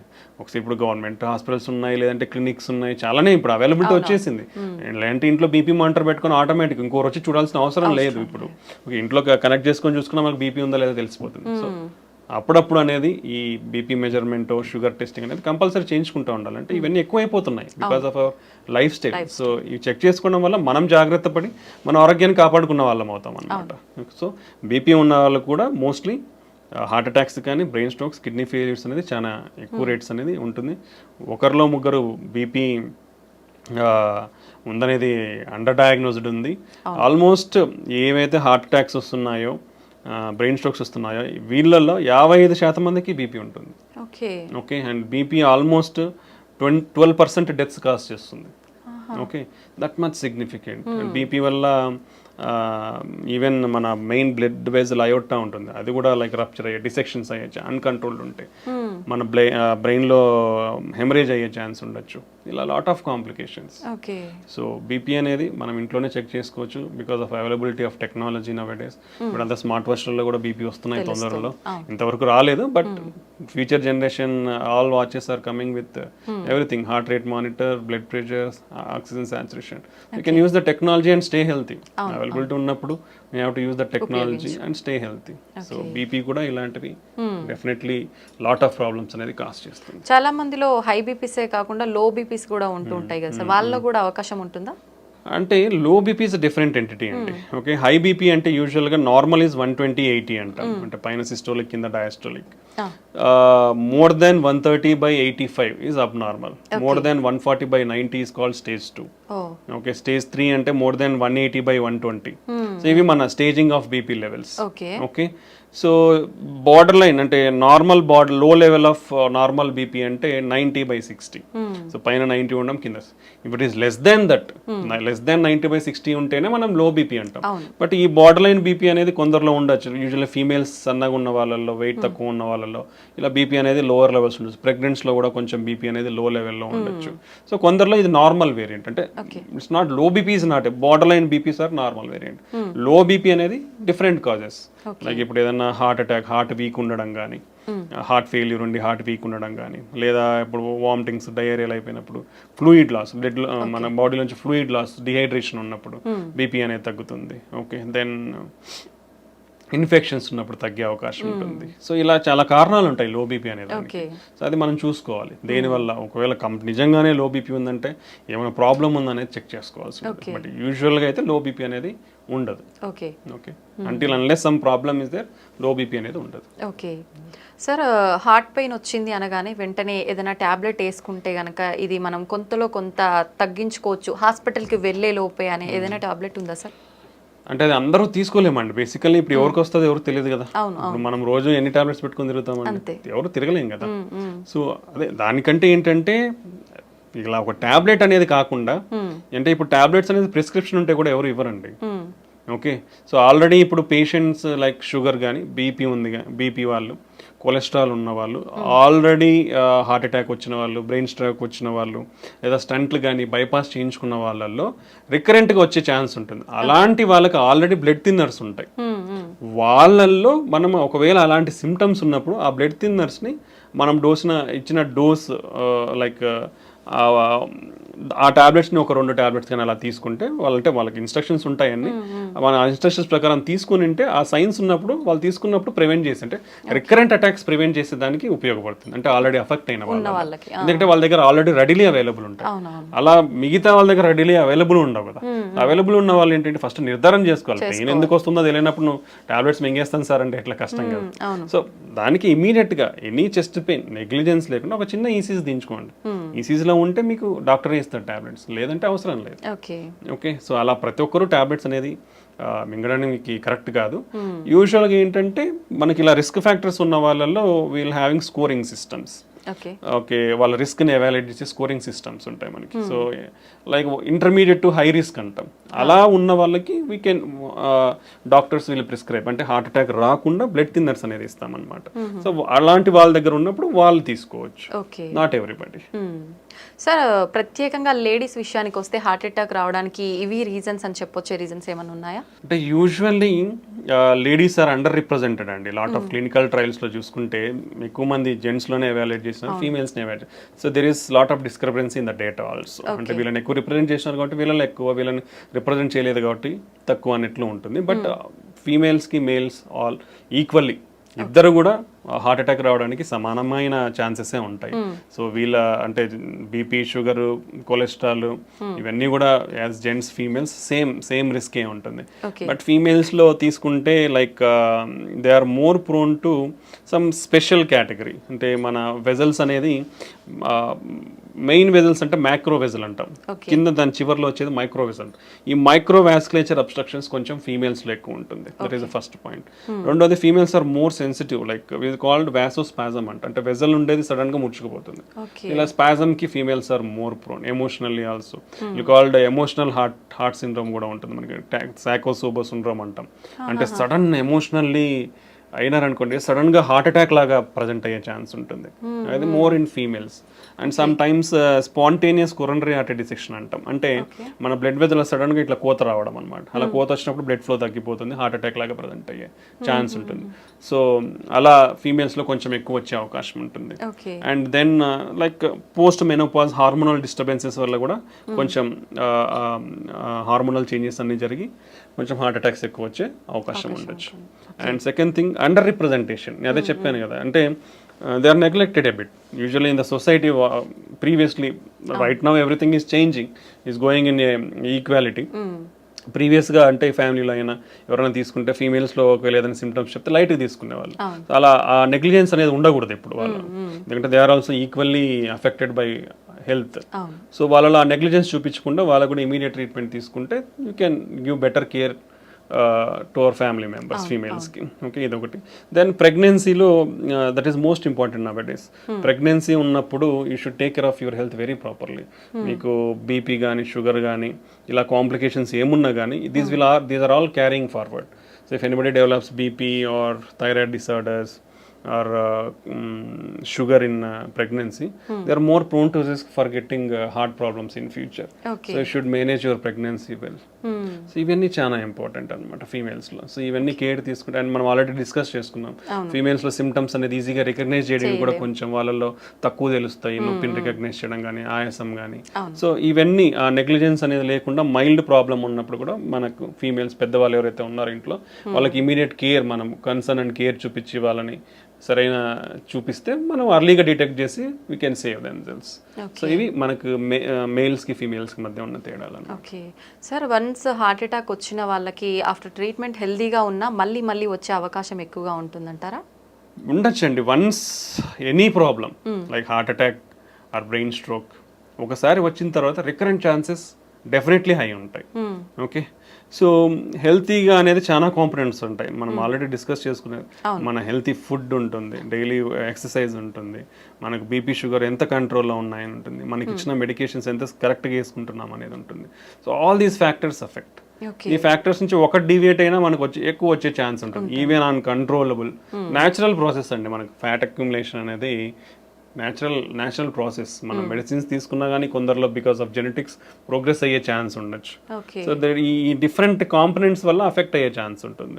సో ఒకసారి హార్ట్ అటాక్ కానీ బ్రెయిన్ స్ట్రోక్ వచ్చిన వాళ్ళు డెఫినెట్లీ హై రిస్క్, మళ్ళీ వచ్చే ఛాన్సెస్ ఎక్కువే ఉంటుంది. కాబట్టి ఇంకొంచెం స్పెషల్ జాగ్రత్తలు తీసుకోవాలి. అంటే మెడికేషన్స్కి చాలా స్ట్రిక్ట్గా ఫాలో అవ్వాలి. రెగ్యులర్గా అట్లీస్ట్ కంట్రోల్ లెవెల్స్ చెక్ చేసుకోవాలి. బీపీ కానీ కొలెస్ట్రాల్ కానీ షుగర్ కానీ ఇవన్నీ at least third monthly at least check చేసుకోవాలి. బీపీ షుగర్ ఉన్న వాళ్ళు బెటర్ ఇంట్లో బీపీ మానిటర్ షుగర్ మానిటర్ పెట్టుకొని daily you can check your BP or every 1 week you can check your sugars కంట్రోల్లో ఉంటే. సో ఇలాంటి జాగ్రత్తలు అన్నీ తీసుకుంటే మనం ఇవన్నీ అంటే medications, blood thinners, cholesterol lowering drugs, BP control drug, sugar control ఇవన్నీ టైమ్లీ తీసుకొని కరెక్ట్గా మెయింటైన్ చేసుకోగలిగితే రికరెంట్ అటాక్స్ అనేది మనం తగ్గించుకోవచ్చు కూడా. ఓకే సార్, హార్ట్ అటాక్ వచ్చిన వాళ్ళకి వేరే హెల్త్ ఇష్యూస్ ఎక్కువగా కూడా వస్తుంటాయి అని చెప్పి అంటుంటారు. నిజంగా అలా వచ్చే అవకాశం ఉంటుందా? అంటే ఇట్ డిపెండ్స్. అంటే it depends on lot of risk factors. ఇప్పుడు హార్ట్ అటాక్ ఎందుకు వచ్చింది, బీపీనో షుగరో ఇంకోటి ఏదో ఉంటుంది. ఉన్నప్పుడు ఏమవుతుంది, వాళ్ళు ఒకసారి అఫెక్ట్ అయిన తర్వాత ఫర్దర్ ఆర్గన్స్ కూడా డ్యామేజ్ అయ్యే ఛాన్స్ ఉంటుంది. వీ డోంట్ అంటే మనం హార్ట్ అటాక్ సిమ్టమ్స్తో ప్రజెంట్ అనేది కాబట్టి we can treat that. But already అప్పటికే ఇప్పుడు కిడ్నీ డ్యామేజ్ అయి ఉండొచ్చు. సో వాళ్ళు కిడ్నీ ప్రాబ్లమ్స్లో ల్యాండ్ అయ్యే ఛాన్స్ ఉంటుంది. ఓకే, షుగర్ కానీ బీపీ ఉన్న వాళ్ళు వీళ్ళందరూ. లేదా ఒకసారి this is called vascular disease అనుకున్నాం. అంటే cholesterol accumulation in the blood vessels. ఇక్కడ అఫెక్ట్ అయినాయంటే బ్లడ్ వెజల్స్ ఎక్కడ వేరే చోట కూడా అఫెక్ట్ అయ్యింటారు. సో ఒకసారి హార్ట్ అటాక్ వచ్చిన వాళ్ళు ఫ్యూచర్లో బ్రెయిన్ స్ట్రోక్ కూడా వచ్చే అవకాశం ఎక్కువ ఉంటుంది, లేదా కాళ్ళల్లో బ్లాక్స్ వచ్చే అవకాశం ఉంటుంది. సో ఇలా అదర్ ప్రాబ్లమ్స్ కూడా వచ్చే అవకాశం ఎక్కువే ఉంటుంది అనమాట. దెన్ వాళ్ళ age and immunity levels, old age అనుకోండి, ఒకసారి హార్ట్ అటాక్ వచ్చినాక ఏజ్ ఇమ్యూనిటీ లెవెల్స్ని బట్టి ఇన్ఫెక్షన్స్ రావడం కానీ ఇలాంటివి కూడా ఉండే అవకాశం ఉండొచ్చు. ఓకే, ఒకసారి హార్ట్కి సంబంధించిన సర్జరీ జరిగిన తర్వాత మళ్ళీ వాళ్ళు నార్మల్ లైఫ్ లీడ్ చేయొచ్చు అంటారా? డెఫినెట్లీ అండి. ఇప్పుడున్న latest technology and advancements and treatments, so definitely normal life lead చేయొచ్చు. ఒకసారి హార్ట్ అటాక్ వచ్చింది, స్టంట్ పడిందంటే అయ్యో ఏదో అయిపోయింది ఇంకేం చేయలేమనేది ఎక్కడా లేదు. టెంపరీగా వాళ్ళు రికవర్ అయ్యేంత వరకు విల్ గివ్ సజెషన్స్. అంటే ఒకసారి హార్ట్ అటాక్ వచ్చింది, స్టంట్స్ వేయించుకున్న తర్వాత ఒకేసారి పోయి నేను ఈ లిఫ్ట్ చేసే వర్క్స్ చేస్తాను, హెవీ వెయిట్స్ లిఫ్ట్ చేస్తాను అంటే that is not good. Slow, that is called progressive rehabilitation. అంటే నిదానంగా ఇప్పుడు నేను వెళ్ళాను, బాగుంది, so I will just walk in the home for 1 week.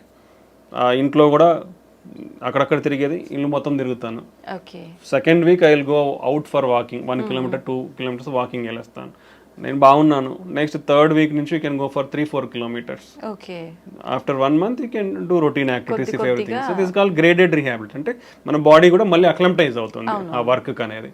So then దాంతోపాటు you have to control medication compliance. That is most medications అనేది రెగ్యులర్గా వాడాలి.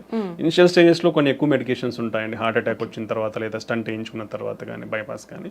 బట్ స్లోగా పేషెంట్స్ కండిషన్ బట్టి, హార్ట్ ఫంక్షన్ ఇంప్రూవ్మెంట్ని బట్టి కూడా అవన్నీ అడ్జస్ట్ చేస్తూ వస్తాము. So after 1 year compulsory 1 blood thinner, cholesterol lowering drugs, మీ రిమైనింగ్ ఇష్యూస్ ఏమంటే అదొకటి కంటిన్యూ చేసుకుంటే they will stay happy. They can lead happily in normal life. ఇప్పుడున్న అడ్వాన్స్మెంట్ టెక్నాలజీతో ఎవ్రీథింగ్, ఓపెన్ హార్ట్ సర్జరీ లేకుండా కూడా ఫర్ ఎవ్రీథింగ్, బైపాస్ కూడా అవసరం లేకుండా చాలా కేసుల్లో కూడా స్టంట్స్ వేసుకోవచ్చు.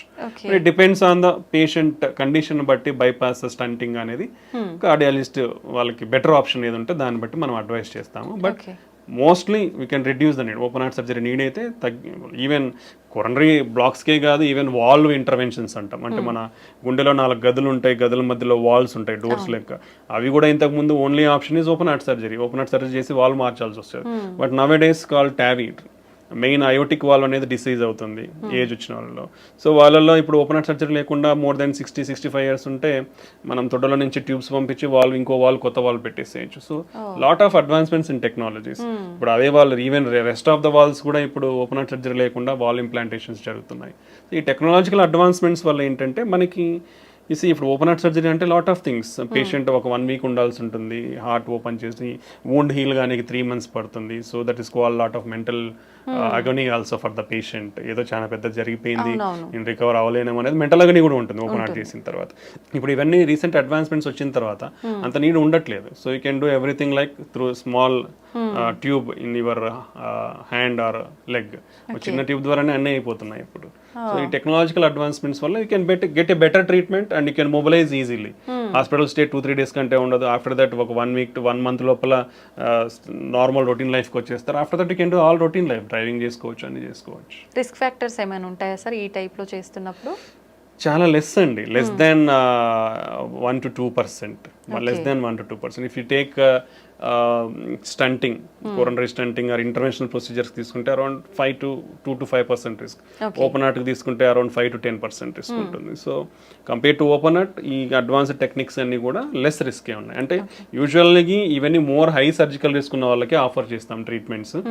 సో కాబట్టి హై సర్జికల్ రిస్క్ అన్నాక ఇంకా only better option is having going through that. ఒకసారి సర్జరీకి హై రిస్క్ ఉన్నప్పుడు ఈ ప్రొసీజర్ చేసినప్పుడు కూడా మినిమల్ రిస్క్ అనేది ఉంటుంది, కానీ మేజర్ రిస్క్ అనేది. So we'll take all precautions to reduce the risk and give the best treatments to the patient. జనరల్గా ఓపెన్ హార్ట్ సర్జరీ ఎటువంటి సందర్భాల్లో పేషెంట్ ఎటువంటి కండిషన్లో ఉన్నప్పుడు అవసరం పడుతుంది సార్? యూజువల్గా మల్టిపుల్ బ్లాక్స్లో, అంటే లైక్ ఈవెన్ మల్టిపుల్ బ్లాక్స్ కూడా స్టంటింగ్ ఆప్షన్ ఉంది, but there is different disease profile. ఇప్పుడు పైన నుంచి మొత్తం కింద వరకు డిసీజ్ ఉండి ఓన్లీ కింద మాత్రమే నార్మల్ ఉండి అట్లాంటిది 2-3 వెజల్స్లో ఉన్నాయి, లేదా ఒక బ్లాక్ మూసుకుపోయి కొన్ని సంవత్సరాలు అయిపోయింది, అట్లాంటివి 2 ఉన్నాయి. సిటీఓస్ అంటాం, క్రానిక్ టోటల్ అక్లూషన్స్, అలాంటి 2 ఉన్నాయి. సో అలాంటప్పుడు యూజువల్గా, లేదా షుగర్ ఉండి మల్టిపుల్ బ్లాక్స్ ఉన్నాయి, సో అలాంటి వాళ్ళకి బైపాస్ చేస్తాం. Nowadays you can safely keep around 5 to 6 stents. యూజువల్గా చాలా మందికి ఒక అపోహ ఏంటంటే 2 కంటే ఎక్కువ పెట్టుకోవద్దని ఉంటుంది, బట్ ఇట్స్ రాంగ్. ఎక్కడ కూడా అలాంటి లిమిటేషన్స్ లేవు. There are lot of case reports, కొన్ని 10లో పైన స్టంట్లు వేసిన సినారియోస్ కూడా ఉన్నాయి బికాస్ ఆఫ్ టెక్నాలజీ అడ్వాన్స్. పాతకాలం స్టంట్ వేయించుకుంటారు, టెక్నాలజీ అడ్వాన్స్ మూసుకుపోయి ఉంటుంది, మళ్ళీ వేస్తారు. సో స్టంటింగ్ అనేది up to 5 to 6 number of stents హ్యాపీగా సేఫ్గా చేయించుకోవచ్చు. ఓకే, బైపాస్ అనేది స్పెసిఫిక్ సినారియోస్, పేషెంట్ కండిషన్ బట్టి. ఇండియాలో ఏంటంటే మనకు కొంచెం economics are most important. So ఆ కండిషన్ బట్టి పేషెంట్కి అడ్వైజ్ అనేది ఇస్తూ ఉంటాం అనమాట. So lot of complex cases nowadays can be safely done without the need of open heart surgery. Okay sir, ఒకసారి స్టంట్ వేసిన తర్వాత చాలా అంటే మూసుకుపోవటానికి మళ్ళీ ఎంత టైం పడుతుంది? ఖచ్చితంగా మూసుకుపోయే ఛాన్స్ ఉంటుందంటారా? This is a very good question. Lot of people are having this doubt. And recently we also faced this scenario. First point గుర్తు పెట్టుకోవాల్సింది ఏంటంటే, చాలా మందికి ఒక అపోహ ఏంటంటే గ్రాఫ్ట్స్ అంటే ఓపెన్ హార్ట్ సర్జరీ చేసి బైపాస్ చేయించుకుంటే బాగుంటుంది, స్టంట్స్ వేస్తే మూసుకుపోతాయి అనేది అపోహలో ఉన్నారు. అది ఇట్స్ వెరీ కంప్లీట్లీ రాంగ్ అండి. యాజ్ సేమ్ గ్రాఫ్ట్స్ ఎంత పేటెంట్గా 10, 15, 20 సంవత్సరాలు ఉంటాయి, స్టంట్స్ కూడా అలానే ఉంటాయి. ఓకే, గ్రాఫ్ట్స్ కొన్ని అర్లీగా ఫెయిల్ అవుతాయి, like 50% of the Venus graft, అంటే దాంట్లో డిఫరెంట్ ఉంటాయి. ఆర్టీరియల్ అండ్ వీనస్ గ్రాఫ్ట్స్ ఉంటాయి. ఆర్టీరియల్ గ్రాఫ్ట్ లాంగ్ పేటెన్సీ ఉంటుంది, that is the best thing. Arterial grafts కంప్లీట్గా బైపాస్ లో ఆర్టీరియల్ గ్రాఫ్ట్స్ వాడితే it's very good, life span is very good, 15 to 20 years సేఫ్గా ఉంటుంది. వీనస్ గ్రాఫ్ట్స్ ఆల్మోస్ట్ ఇప్పుడు ఒక పేషెంట్కి 3-4 గ్రాఫ్ట్లు వేస్తారు. సో వీనస్ గ్రాఫ్ట్స్ ఏంటంటే 50% ఆఫ్ ద పీపుల్స్లో అట్లీస్ట్ ఒక వీనస్ గ్రాఫ్ట్ అయినా విత్ ఇన్ 1 year క్లోజ్ అవుతుంది. That is the data what is showing. 40 to 50% of the పేషెంట్స్లో అట్లీస్ట్ 4 వీనస్ గ్రాఫ్ట్లు వేస్తే ఒకటైతే మూసుకుపోతుంది. ఓకే, బట్ మనకి అదే చెప్పాను కదా, ఇప్పుడున్న technology we are having image guided stunting అంటాం. ఓకే, దాంట్లో ఏంటంటే క్లియర్గా ఇప్పుడు ఇలా ఉంది, బ్లాక్ ఉంది, నేను ఒక చిన్న కెథటర్ని అంటే ఒక కెమెరాని పంపిస్తాను, చూసి ఈ వాల్లో ఏముంది, ఎంత కొవ్వు శాతం ఉంది, కొవ్వే ఉందా, ఫైబ్రస్ టిష్యూ అంటాం, లేదా సిమెంట్ కాల్షియం అంటాం, అంటే సిమెంట్ లాగా గట్టిగా ఉంటుంది అనమాట, కాల్షియం ఉందా, సో ఏముందని తెలుసుకోవచ్చు. ఎంత దూరం ఉంది ఆ డిసీజ్, ఈ వెజల్ సైజ్ ఎంత, సో ప్రతి డీటెయిల్ వస్తుంది మనకి. ఈ డీటెయిల్స్ వచ్చినప్పుడు ఏమవుతుందంటే, ఈ కాల్షియం ఉన్నప్పుడు స్టంట్ పెడితే ఏమవుతుంది, సరిగ్గా ఎక్స్పాండ్ కాదు. So we need to use additional techniques to break that calcium. మనకు 4-5 టెక్నాలజీస్ ఉన్నాయి కాల్షియం బ్రేక్ చేయడానికి. సో ఆ కాల్షియం బ్రేక్ చేసిన తర్వాత నువ్వు స్టంట్ పెడితే ప్రాపర్గా ఎక్స్పాండ్ అవుతుంది. ఎక్స్పాండ్ అయిన తర్వాత కూడా ఆ స్టంట్ సరిగా కూర్చుందా లేదనేది మళ్ళీ కెమెరా పెట్టి చూస్తాం.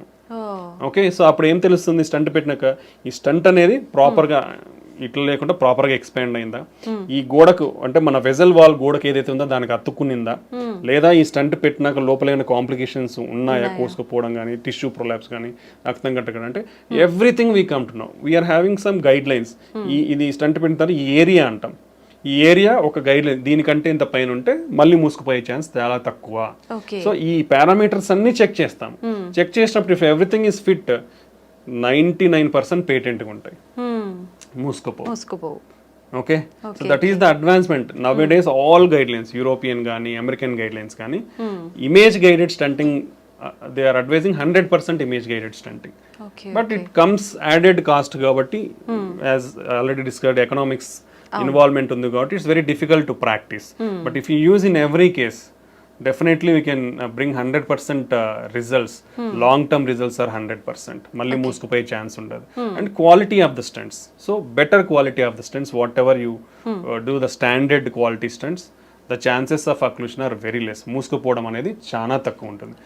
గ్రాఫ్ట్స్ అయితే ఎలా ఇన్ని సంవత్సరాలు వస్తాయి, స్టంట్లు కూడా అన్ని సంవత్సరాలు వస్తాయి. సో స్టంట్లు ఏదో వేయించుకుంటే మూసుకుపోతాయనే అపోహలు అయితే ఎవరు ఉండద్దండి. ఇప్పుడున్న technologies and the better platforms. Previous గా స్టంట్స్ ఎలా ఉండేదంటే కొంచెం థిక్నెస్ ఉండేటివి, డిజైన్ ఉండేది, అంటే open cell closed cell design అంటాం, అంటే లింక్స్ ఇప్పుడు ఇట్లా లింక్స్ ఉంటాయి అనమాట, డిఫరెంట్ ప్యాటర్న్స్ ఉండేటి అనమాట. ఇవన్నీ టెక్నాలజీ చేంజ్ అయింది, థిక్నెస్ అనేది తగ్గింది, డ్రగ్ కోటెడ్ అనేది వచ్చింది, ఈ లింక్స్ అనేది డిఫరెంట్ లింక్ డిజైన్స్ వచ్చాయి for better seating in the vessel. So ఈ అన్ని టెక్నాలజీతో it's doing very good nowadays. So almost like more than 97-98% కంప్లీట్గా పేటెంట్ ఉంటాయి, మూసుకుపోవు.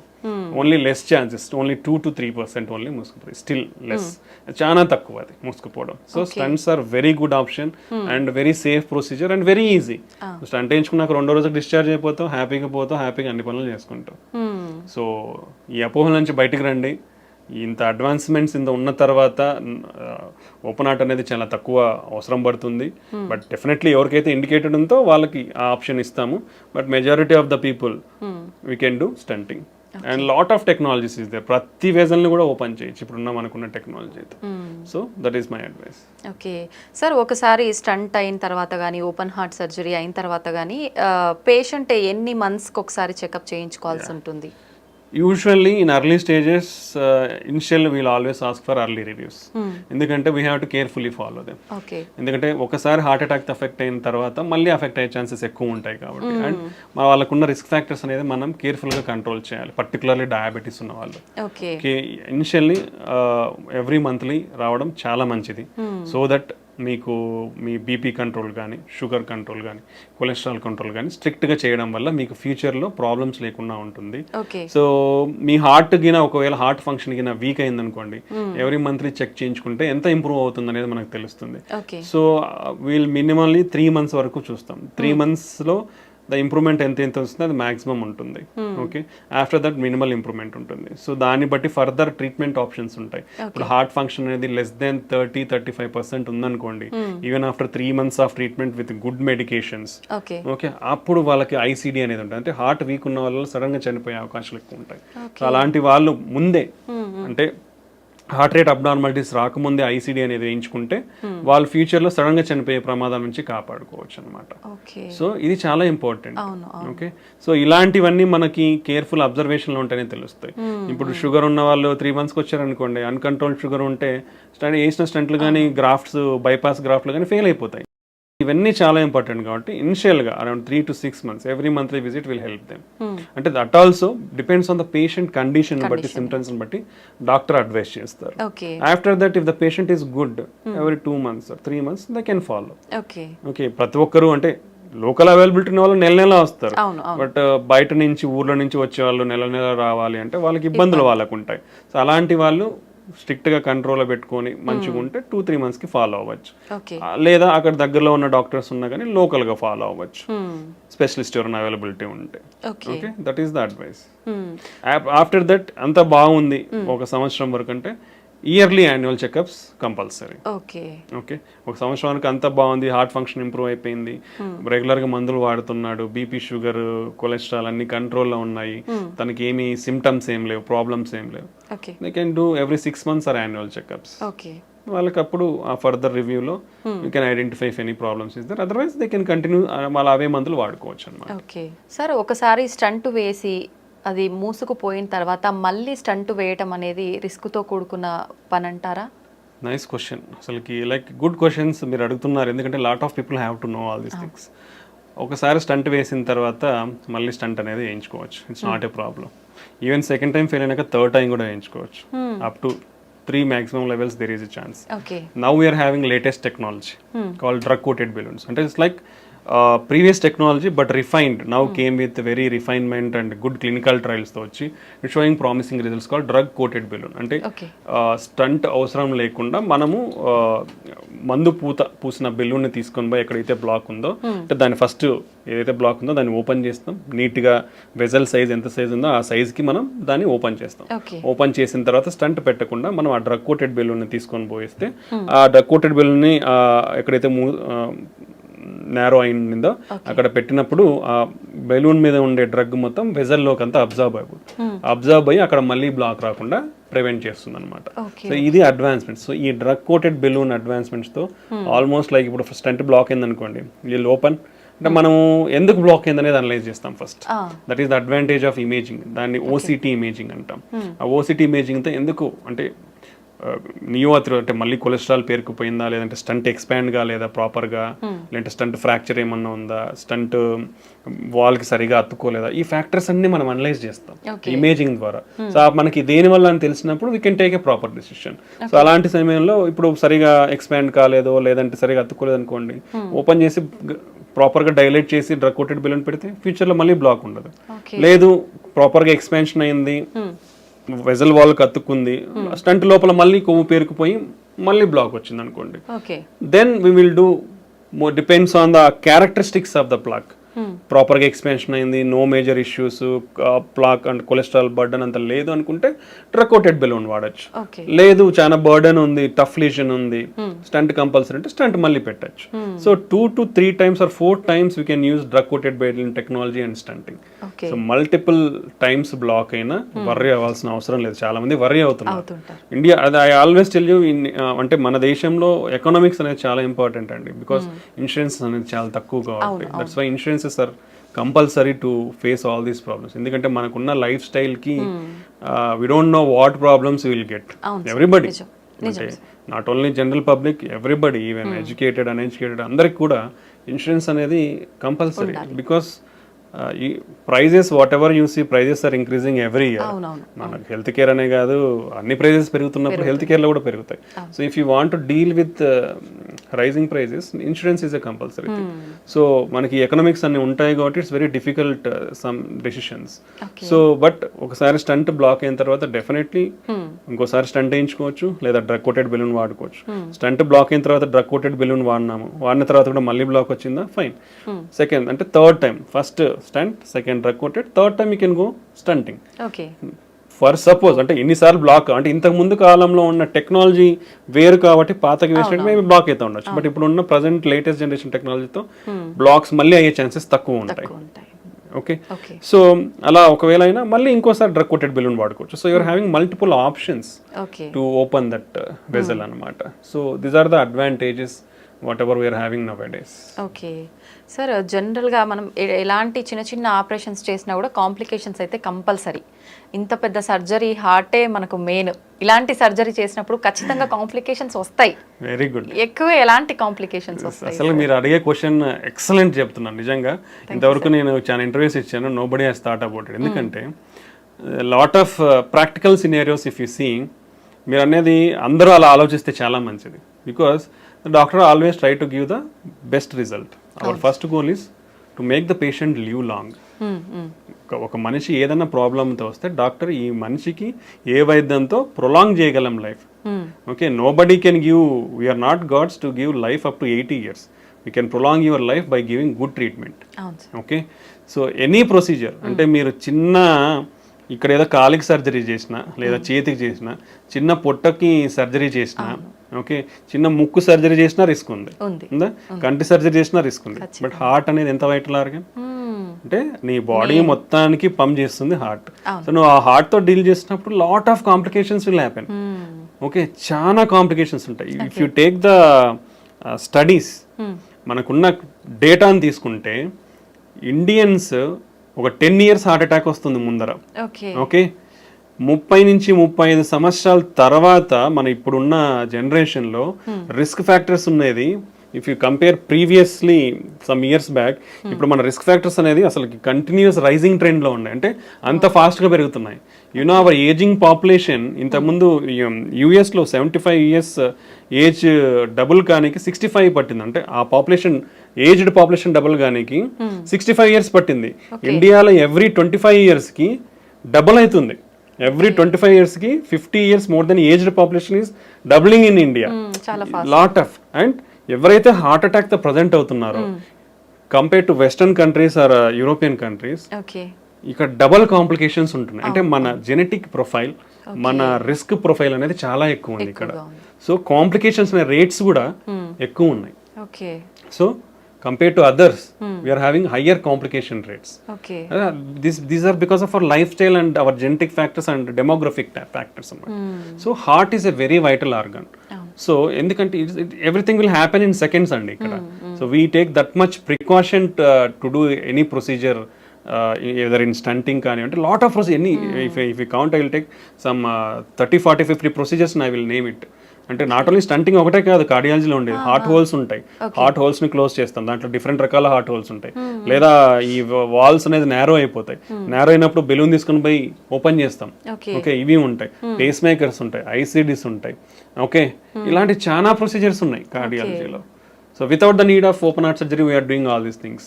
సో ఇలాంటి అయ్యే టైంలో రిస్క్ అనేది డెఫినెట్లీ ఉంటుందండి. బట్ లాట్ ఆఫ్ ప్రికాషన్స్ తీసుకొని, అంటే ఇప్పుడు బీపీ పడిపోతుందంటే బీపీ కోసం ఒక బెలూన్, ఐఏబీపీ బెలూన్ అనేది ఇండియాలో రీజనబుల్ కాస్ట్ కి దొరుకుతుంది. ఇంపెల్లా అని ఉంటుంది కానీ it's very costly. It's like lot of people it is unreachable నౌడేస్ till now, even ఇప్పుడు కూడా. సో ఐఏబీపీ బెలూన్స్ రెడీగా పెట్టుకుంటాం. హార్ట్ రేట్ పడిపోయే ఛాన్స్ ఉండొచ్చు. హార్ట్ రేట్ పడిపోనికి పేస్ మేకర్ అనేది రెడీగా ఉంటుంది. ఒకవేళ డెఫినెట్లీ అవుతుందని తెలిసినప్పుడు ముందే పేస్ మేకర్ పెడతాం. లేదా బీపీ పడిపోతుందంటే ముందే బీపీ బెలూన్ సపోర్ట్ కోసం పెట్టుకుంటాం. బీపీ కోసం ఇంజెక్షన్స్ రెడీగా పెట్టేసుకుంటాం. Okay, kidney failure, kidney creatinine levels అబ్నార్మల్గా ఉన్నాయంటే దానికి స్పెసిఫిక్ కాంట్రాస్ట్ ఉంటాయి, విజీ ప్యాక్ అంటాం. సో అవి స్పెసిఫిక్ అంటే కిడ్నీ డ్యామేజ్ కాకుండా ప్రికాషనరీ మెజర్స్ తీసుకొని స్టార్ట్ చేస్తాము. ఓకే, దెన్ హార్ట్ రేట్ సడన్గా పెరిగే ఛాన్స్ ఉండొచ్చు. సడన్గా పెరిగే ఛాన్స్ ఉంటే సడన్గా అది షాక్ ఇస్తే కంట్రోల్ చేయడానికి డిఫిబ్రిలేటర్ రెడీ ఉంటుంది. ఓకే, దెన్ పేషెంట్కి సడన్గా ఆయాసం రావచ్చు. ఆయాసం వస్తే ట్యూబ్ వేసుకొని వెంటిలేటర్, మిషన్, అనస్థీషియా రెడీగా ఉంటారు. ఓకే, దెన్ బీపీ సడన్ గా పెరిగే ఛాన్స్ ఉంటుంది. బీపీ తగ్గించడానికి సడన్ గా మెడికేషన్స్ రెడీగా ఉంటాయి. How many precautions we are taking. మా క్యాత్ ల్యాబ్స్ అంటే ఈ ప్రొసీజర్స్ చేసేటప్పుడు we are having minimum of 7 to 8 persons there. For doing a procedure we are a team of 7 to 8 members, not a single person we are doing, because to bring the patient back to normal we keep all efforts whatever it is there.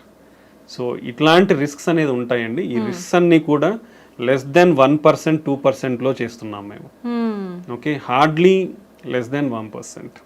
Okay, so 100లో ఒకరికి, it's very rare. అంత minimising complications తో we are doing with good success rates. So ఇవన్నీ ఉంటాయండి, అందరూ తెలుసుకోవాలి ఇది. ఎందుకంటే హార్ట్ అనేది చాలా వైటల్ ఆర్గాన్. ఎందుకంటే ఇప్పుడు కొట్టుకుంటుందండి, సడన్ గా అయిపోతే అయిపోయినట్టు. Okay, it can happen any time. Surgery అప్పుడే కాదు, ఇంట్లో ఉన్నప్పుడే. ఇప్పుడు హార్ట్ అటాక్స్ లో 50% హాస్పిటల్ రాకముందే చనిపోతున్నారు. ఆల్రెడీ నీ హార్ట్ డ్యామేజ్ అయిపోయి మనం లేట్ గా ప్రజెంట్ అయిపోయి హాస్పిటల్కి ఇలా ప్రజెంట్ అయినప్పుడు రిస్క్ ఎక్కువ ఉంటుంది. If it see the data, మనం మళ్ళీ if you come to the whatever data is available till now, heart attack లో బీపీ పడిపోయింది అనుకోండి, high risk of death. 40 to 50% of the cases will go to die. ఎక్కువ chances ఉంటాయి. 40 to 50% recover అవుతారు with simple medications or just going stenting. But rest of the 40-50% in heart attack with cardiogenic shock అంటాం, అంటే BP పడిపోయినప్పుడు. In rest of the 40 to 50%, around 75 to 80% are going to die whatever the treatment you give. That is the risk profile in heart attack. So ఎప్పుడైనా heart interventions ని ఆ విధంగా చూడండి, అన్ని తెలుసుకోండి. అంటే always we explain the patient before taking any surgery. I think this is a platform I am getting. I just want to tell the people, అంటే అందరికి అర్థం అవ్వాలి అంటే ఎంత రిస్క్ ఉంటుంది హార్ట్ సర్జరీలలో కానీ, హార్ట్ స్టంటింగ్లలో కానీ. స్టంటింగ్ అనేది రియర్లీ అంటే వెరీ లెస్ కాంప్లికేటెడ్ ప్రొసీజర్స్ లాగానే we are doing very good results, we are giving good results. But still some risk will be there. మనము చిన్న కాలో ఏలో ఏ చిన్న ముక్కు సర్జరీ చేయించుకున్నా రిస్క్ చెప్తా ఉన్నారు. హార్ట్కి ఉన్నప్పుడు డెఫినెట్లీ రిస్క్ అనేది ఉంటుంది. బట్ ఈవెన్ దెన్ అవన్నీ ప్రికాషనరీ మెజర్స్ తీసుకొని we always do very safely and wheel always bring the patient a good life. ఇది కంపల్సరీ. అందరూ మీలాగా ఆలోచిస్తే definitely doctors will be always be happy. Sir 7 to 8 persons ఖచ్చితంగా అక్కడ ఉండి పేషెంట్ని క్యూర్ చేయడానికే వాళ్ళ ప్రయత్నం అంతా చేస్తుంటారు. అసలు నార్మల్గా హార్ట్ సర్జరీ చేసేటప్పుడు స్టంట్స్ ఇలాంటి హార్ట్కి సంబంధించినవి ఏదైనా చేసేటప్పుడు జనరల్గా ఎంత సమయం పడుతుంది సార్? అంటే డిపెండ్స్ ఆన్ ద లిజన్ అండి. నేను ఆల్రెడీ మీకు ఇప్పుడు చెప్పాను. So lesions are different. Fibrous plaque అంటాం, ఫ్యాటీ ప్లాక్ అంటాం, క్యాల్సిఫిక్ ప్లాక్ అంటాం. ఇప్పుడు like and number of the blocks, single block ఉందా, ఇప్పుడు లెఫ్ట్ సైడ్ లో 2 మేజర్ వెజల్స్ ఉంటాయి, లెఫ్ట్ సైడ్ లోనే 2-3 బ్లాక్స్ ఉన్నాయా, రైట్ సైడ్ కూడా ఉందా? ఓకే, ఇప్పుడు 3 బ్లాక్స్ ఉన్నాయి. ఇప్పుడు సింపుల్ లిజన్స్ అనుకోండి, it may take around 1 hour or 1.5 hours. ఇప్పుడు like calcium listens we need to use additional treatments like calcium కి వీల్ కాల్ యాజ్ రొటేషనల్ అథెరెక్టమీ అంటాం. డ్రిల్ చేసుకుంటూ పోతుంది. ఇంకోటి ఆర్బిటాల్ అథెరెక్టమీ, అది కూడా ఇంకో మెకానిజం తో డ్రిల్ చేస్తుంది. ఇంకోటి ఇంట్రావాస్కులర్ లిథోట్రిప్సీ అంటాం, అంటే ఒక అల్ట్రాసోనిక్ వేవ్స్ తో ఒక బెలూన్ ని తీసుకొని పోయి దాన్ని కాల్షియం ఏదైతే స్ట్రాంగ్ సిమెంట్ లాగా ఉంటుందో దాన్ని బ్రేక్ చేస్తాం అన్నమాట. అదొక మెథడాలజీ ఉంది. సో ఇలాంటి అడిషనల్ టెక్నిక్స్ లేదా ఇమేజ్ గైడింగ్ అనేది వాడినప్పుడు కానీ సో ఇలాంటి టైంలో it may take longer time, sometimes 3 to 4 hours. Like if you see like bifurcation, ఇప్పుడు ఒక వెజల్ ఇట్లా వస్తుంది, ఇక్కడ నుంచి ఇంకో బ్రాంచ్ ఇట్లా వస్తుంది. సో ఇక్కడ బ్లాక్ ఉంది, ఇక్కడ బ్లాక్ ఉంది. ఈ రెండింటిని స్టంట్ వేయాలి, తీసుకోవాలి. బైఫర్కేషన్ స్టంటింగ్ అంటాం. ఇంకోటి లెఫ్ట్ మెయిన్ వెజల్ స్టంటింగ్ అంటాం. అంటే main vessel it will supply almost like 70% of the blood supply to the heart. Okay, అలాంటి సినారియో. లేదంటే క్రానిక్ టోటల్ అక్లూజన్స్ అని చెప్పాను, సిటీఓస్ అంటాం. అంటే అది మూసుకుపోయి more than 3 months to 1 year or sometimes 7 years or 10 years కూడా అయి ఉండొచ్చు. బట్ పేషెంట్కి తెలియదు ఒక్కొక్కసారి, because of probably some protective phenomenon will be there. Definitely there are some protective phenomena in our heart. అంటే ఇప్పుడు రైట్ సైడ్ ప్రాబ్లీ మూసుకుపోయింది అనుకోండి. ఇప్పుడు ఇదంతా వెజల్, ఇక్కడ నుంచి బ్లడ్ వెజల్ ఉంది, ఇక్కడ మూసుకుపోయింది, ఇక్కడ నుంచి బ్లడ్ సప్లై రాదు. సో లెఫ్ట్ సిస్టమ్ నుంచి వస్తుంది మనకి. సో లెఫ్ట్ సిస్టమ్ నుంచి ఇక్కడ వరకు వస్తుంది. So that is a protective mechanism. So initial stages లో మూసుకుపోయిన ప్రొటెక్టివ్ మెకానిజం ఉండడం వల్ల తనకి పెద్ద సిమ్టమ్స్ తెలియవు. బట్ ఆన్ లాంగ్ టర్మ్ ఇటుపక్క కూడా బ్లాక్ ఏర్పడింది, అప్పుడు తనకి బ్లడ్ సప్లై అనేది తగ్గుతుంది కాబట్టి సిమ్టమ్స్ అనేది మేనిఫెస్ట్ అవుతాయి. సో ఇలాంటి లీజన్స్ ట్రీట్ చేసినప్పుడు 3 to 4 hours అనేది పడుతుంది. ఓకే సార్, చాలా మందిలో ఎక్కువగా వింటుంటాం ఎర్లీ మార్నింగ్స్ టైంలో నిద్రలో ఉన్నప్పుడు మాత్రమే హార్ట్ అటాక్స్ వస్తుంటాయి అని చెప్పి. ఎందుకని ఆ టైంలోనే ఎక్కువగా జరుగుతూ ఉంటుంది సార్? ఆ టైంలోనే వస్తాయి అనేది ఏం లేదు, any time can come, depends on our lot of hormonal influences and physical and environmental factors. But mostly morning there are some hormonal changes will be there that will contribute to heart attacks in the morning times లో కొంచెం ఎక్కువ ఉండే అవకాశం. Some times winter seasons లో it will cause వ్యాసోస్. ఇప్పుడు చలిగా ఉందనుకోండి, vessels cause వ్యాసోస్పాజం. So అలాంటప్పుడు కొంచెం ఎక్కువ వచ్చే అవకాశం ఉంటుంది. ఫుడ్ తిన్న తర్వాత మనం ఎక్కువ వాక్ చేసిన అలాంటి టైంలో ఎగ్జర్షన్ ఉంటుంది కాబట్టి, అంటే our blood supply will be there mostly to the gut to observe the nutrients. అలాంటి టైంలో ఫుడ్ తిన్న తర్వాత వాకింగ్ చేసి ఎక్సర్సైజ్ లాగా చేసినప్పుడు చేస్తే వచ్చే అవకాశం, అంటే ఆల్రెడీ ఉన్న వాళ్ళలో బ్లాక్స్ ఉన్న వాళ్ళలో వచ్చే అవకాశం ఉంటుంది అనమాట. ఓకే సార్, ఈ మధ్య కాలంలో వింటున్నాం, చాలా మంది చూస్తున్నాం కూడా సోషల్ మీడియాలో, మనం జిమ్ చేసే వాళ్ళు ఎక్కువగా సడన్ గా పడిపోవడము, అక్కడే స్పాట్ లో డెత్ అవ్వడము, ఇలాంటి సంఘటనలు చాలా వింటున్నాం. ఇది హార్ట్ అటాక్ అంటారా సార్? అసలు ఎందుకు జరుగుతుంది? డిఫరెంట్ సినారియోస్ ఉంటాయండి దీంట్లో కూడా. Like if you speak like athletes, sudden death in athletes అనే ఒక టాపిక్ ఉంటుంది. సో ఏంటంటే వాళ్ళలో కొన్ని underline structural abnormalities of the heart ఉండొచ్చు, బికాస్ ఆఫ్ వాళ్ళు చెక్ చేయించుకొని ఉండొచ్చు. కొందరిలో జెనెటిక్ ఛానల్లో పతిస్ అంటే అరిథమిక్ హార్ట్ రేట్ అబ్నార్మాలిటీస్ ఉండే ఛాన్స్ ఉండొచ్చు. సో ఇలాంటి కారణాలలో కూడా జరుగుతాయి. But work heavy intense exercise చేసినప్పుడు ఏమవుతుందంటే మన హార్ట్ అనేది చాలా అగ్రెసివ్గా వర్క్ చేయాల్సి ఉంటుంది, బికాస్ ఆఫ్ రిక్వైర్మెంట్. బాడీకి బ్లడ్ అందాలి కాబట్టి. సో అప్పుడు ఏమవుతుంది, సప్లై డిమాండ్ మిస్ మ్యాచ్ అవుతుంది. Okay, supply demand miss. ఇప్పుడు చిన్న ప్రాబబ్లీ వాళ్ళకి ఆల్రెడీ అన్డిటెక్టెడ్, ఇప్పుడు అండర్ డయాగ్నోస్ బ్లాక్స్ ఉన్నాయి అనుకోండి, అప్పుడు ఏమవుతుంది, సప్లై డిమాండ్ మిస్ మ్యాచ్ అయ్యి హార్ట్ ఫంక్షన్ అనేది తగ్గే ఛాన్స్ ఉంటుంది, బ్లడ్ సప్లై తగ్గడం వల్ల. అది ఒక మెకానిజం. సో క్రానిక్ గా ఎక్సర్సైజ్ చేసే వాళ్ళకి ఏంటంటే మజిల్ థిక్నెస్ అనేది కొంచెం ఎక్కువ ఉంటుంది అనమాట, హైపర్ట్రోఫీ ఉంటుంది. అలాంటప్పుడు ఏంటి, ఆ థిక్ అండ్ మజిల్ కంప్రెషన్ ఎక్కువ ఉండి వ్యాసోస్పాజం అంటే బ్లడ్ వెజల్స్ కూడా కంప్రెస్ అయ్యే ఛాన్స్ ఉండొచ్చు. అండ్ వర్క్ లోడ్ ఎక్కువ ఉంటుంది కాబట్టి అక్కడ కూడా సప్లై డిమాండ్ మిస్ మ్యాచ్ ఉంటుంది. ఒకసారి ఎక్సర్సైజ్ చేసినప్పుడు ఏమవుతుందంటే స్పాంటేనియస్ కొరనరీ డిసెక్షన్స్ ఉంటాయి. అలాంటి కోతలు కోసుకుపోయే అవకాశం ఉంటుంది. బీపీ, హార్ట్ రేట్ అన్ని ఎక్కువ అయిపోతాయి కదా. సో ఆ బీపీ, హార్ట్ రేట్ ఎక్కువైనప్పుడు అలా జరిగే అవకాశం ఉండొచ్చు. సమ్ టైమ్స్ అరిథమిక్ సిండ్రమ్స్, ఆల్రెడీ ఇప్పుడు మనం ఎక్సర్సైజ్ చేసినప్పుడు హార్ట్ రేట్ పెరిగిపోతుంది. సమ్ టైమ్స్ అది ఇంకా ఎక్కువ పెరిగిపోవడం వల్ల సడన్ డెత్లు అయ్యే ఛాన్స్ ఉండొచ్చు. డిహైడ్రేషన్ ఉంటుంది. డిహైడ్రేషన్ ఎలక్ట్రోలైట్ అబ్నార్మాలిటీస్ వల్ల జరిగే అవకాశం ఉండొచ్చు. సో వీళ్ళలో అన్డిటెక్టెడ్ ఏమన్నా కొరనరీ అనామలీస్ కానీ ఇట్లా ఏదన్నా ఉంటే అది కంప్రెషన్ అవ్వడం వలన ఈ విధంగా కూడా బ్లడ్ సప్లై తగ్గడం వల్ల సడన్ గా చనిపోయే అవకాశం ఉండొచ్చు అనమాట.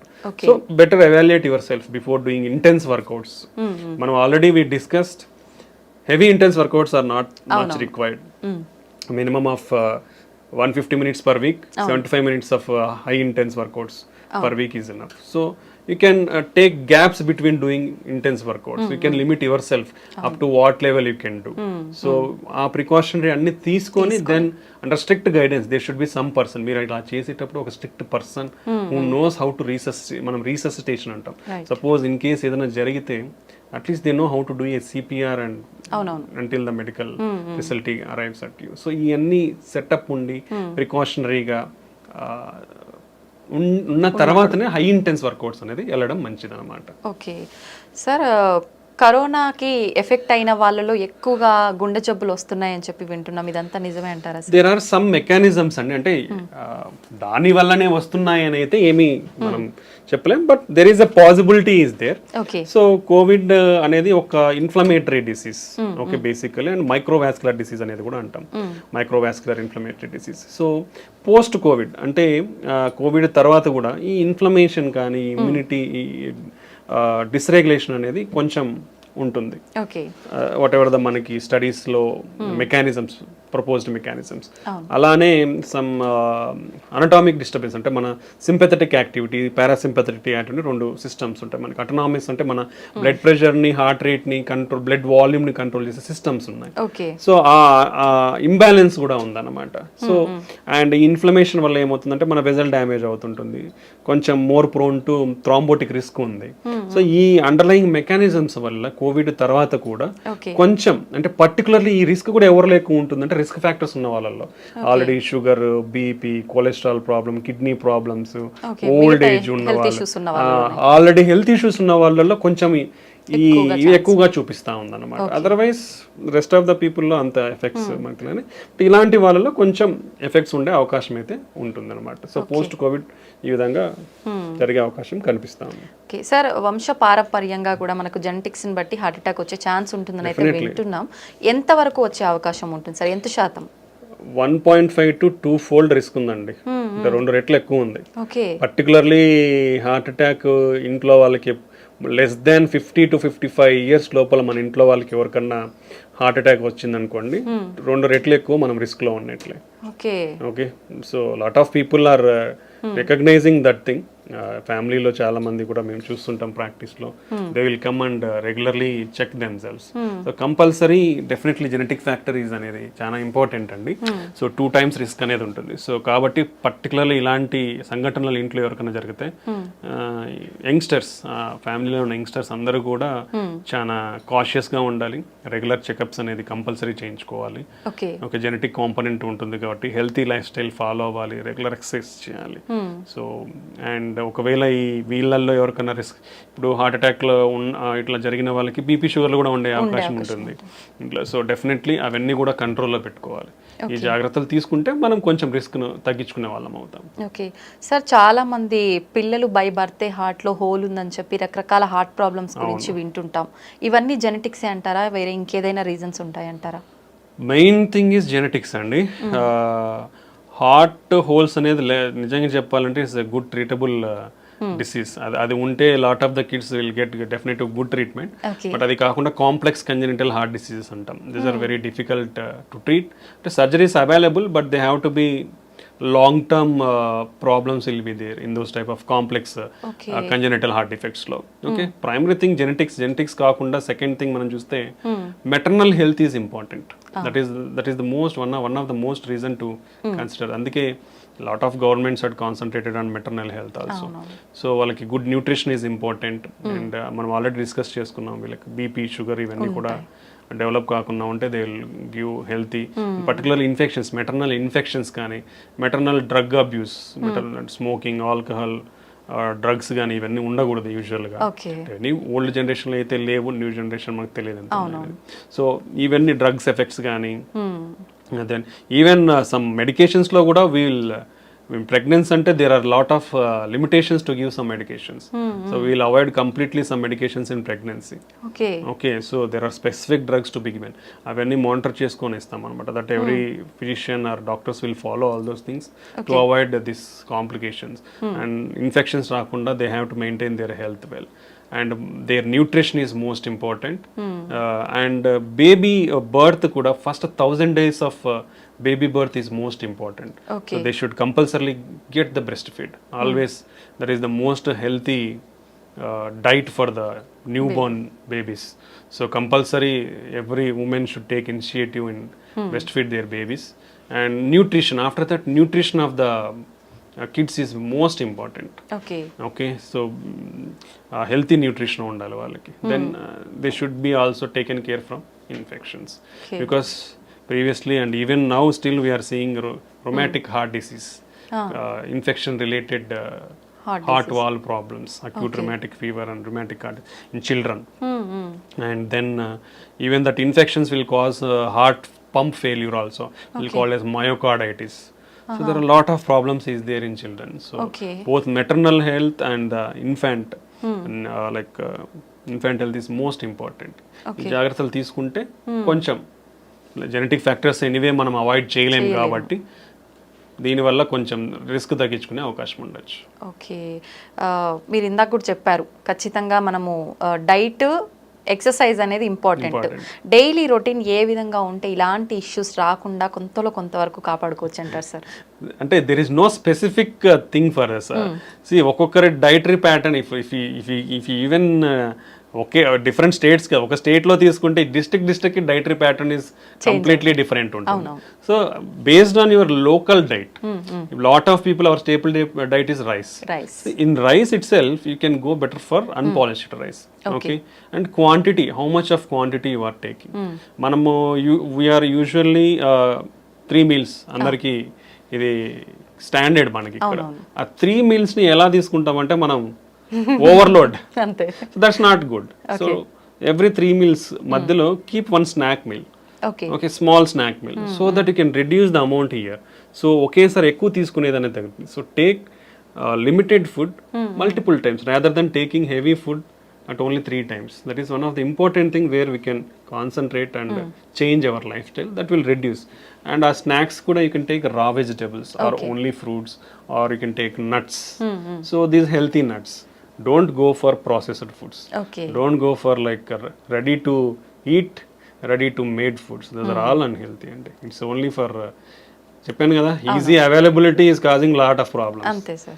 ఓకే, సో దీన్ని ప్రివెంట్ చేసుకోవాలంటే ఈ మెజర్స్ తీసుకుంటే ఫుడ్లో మనం. అండ్ నౌ ప్రీవియస్ కాలంలో మనం చాలా మంది చెప్పేది వింటాం, మిల్లెట్స్ ఎక్కువ తినేవాళ్ళు మన గ్రాండ్ పేరెంట్స్ కూడా. ఆఫ్టర్ దట్ రైస్ అనేది వచ్చింది. So better you can take parts of the millets and cereals and pulses into our food. చాలా తక్కువ తీసుకుంటాం అందరం. You should increase all these things. Beans కానీ kidney beans or a lot of different types of beans is there. So we can increase all those diet in our food. So ala cheyadam valla we can take a more healthy food and restrict your non-vegetarian. ఇప్పుడు రోజు బిర్యానీలు తినే వాళ్ళు ఎంతమంది ఉన్నారు, వేలల్లో ఉంటారు. So that's not healthy.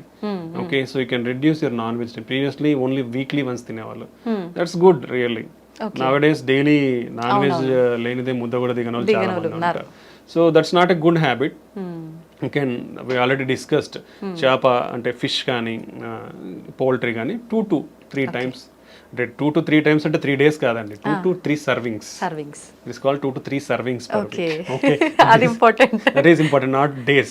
2 to 3 servings per week is okay. Okay, ఈ changes in the diet తీసుకుంటే we'll stay healthy. And exercise definitely at least spare 30 minutes. You do simple walk or brisk walk, or spare 30 minutes for your health per day. At least 6 days a week. Sunday you can enjoy wherever. At least 6 days a week, spare 30 minutes a day. Just if you are not having any equipment or nothing, do normal walk or do small brisk walk. That will maintain you healthy. And if anybody is really interested, average people life style ప్రకారం, ఇప్పుడు అందరు ఉన్న life style ప్రకారం ఎన్ని steps నడుస్తున్నారు చెప్పదా? 2000 to 3000 steps కంటే నడవట్లేదండి, ఇంకా తక్కువ నడుస్తున్నారు. That is unhealthy. Minimum to minimum maintain around 5,000 to 6,000 steps per day. If Okay. you are really have time, go for at least 10,000 steps per day. That will still have some more benefits. So ఇవన్నీ కూడా important. Exercise is definitely a part and parcel of our this thing. Along with that, you can practice meditation or yoga. Yoga is having a lot of good beneficial effects on the health and mind. So you can do yoga and meditation. So at least అంటే ఒక 1 hour like 30 minutes some exercise, 15 minutes some yoga, 15 minutes some meditation. You'll get that peace of mind and can reduce your stress levels. You can control అంటే మన risk ఫ్యాక్టర్స్ని control చేసుకోవచ్చు. ఇలా చాలా వాటికి ఉపయోగపడుతుంది అనమాట. ఓకే, నిజంగా చాలా మంచి వాల్యుబుల్ ఇన్ఫర్మేషన్ అయితే మా ప్రేక్షకుల కోసం ఇచ్చేస్తారు. Thank you very much. Thank you అండి, థ్యాంక్ యూ వెరీ మచ్.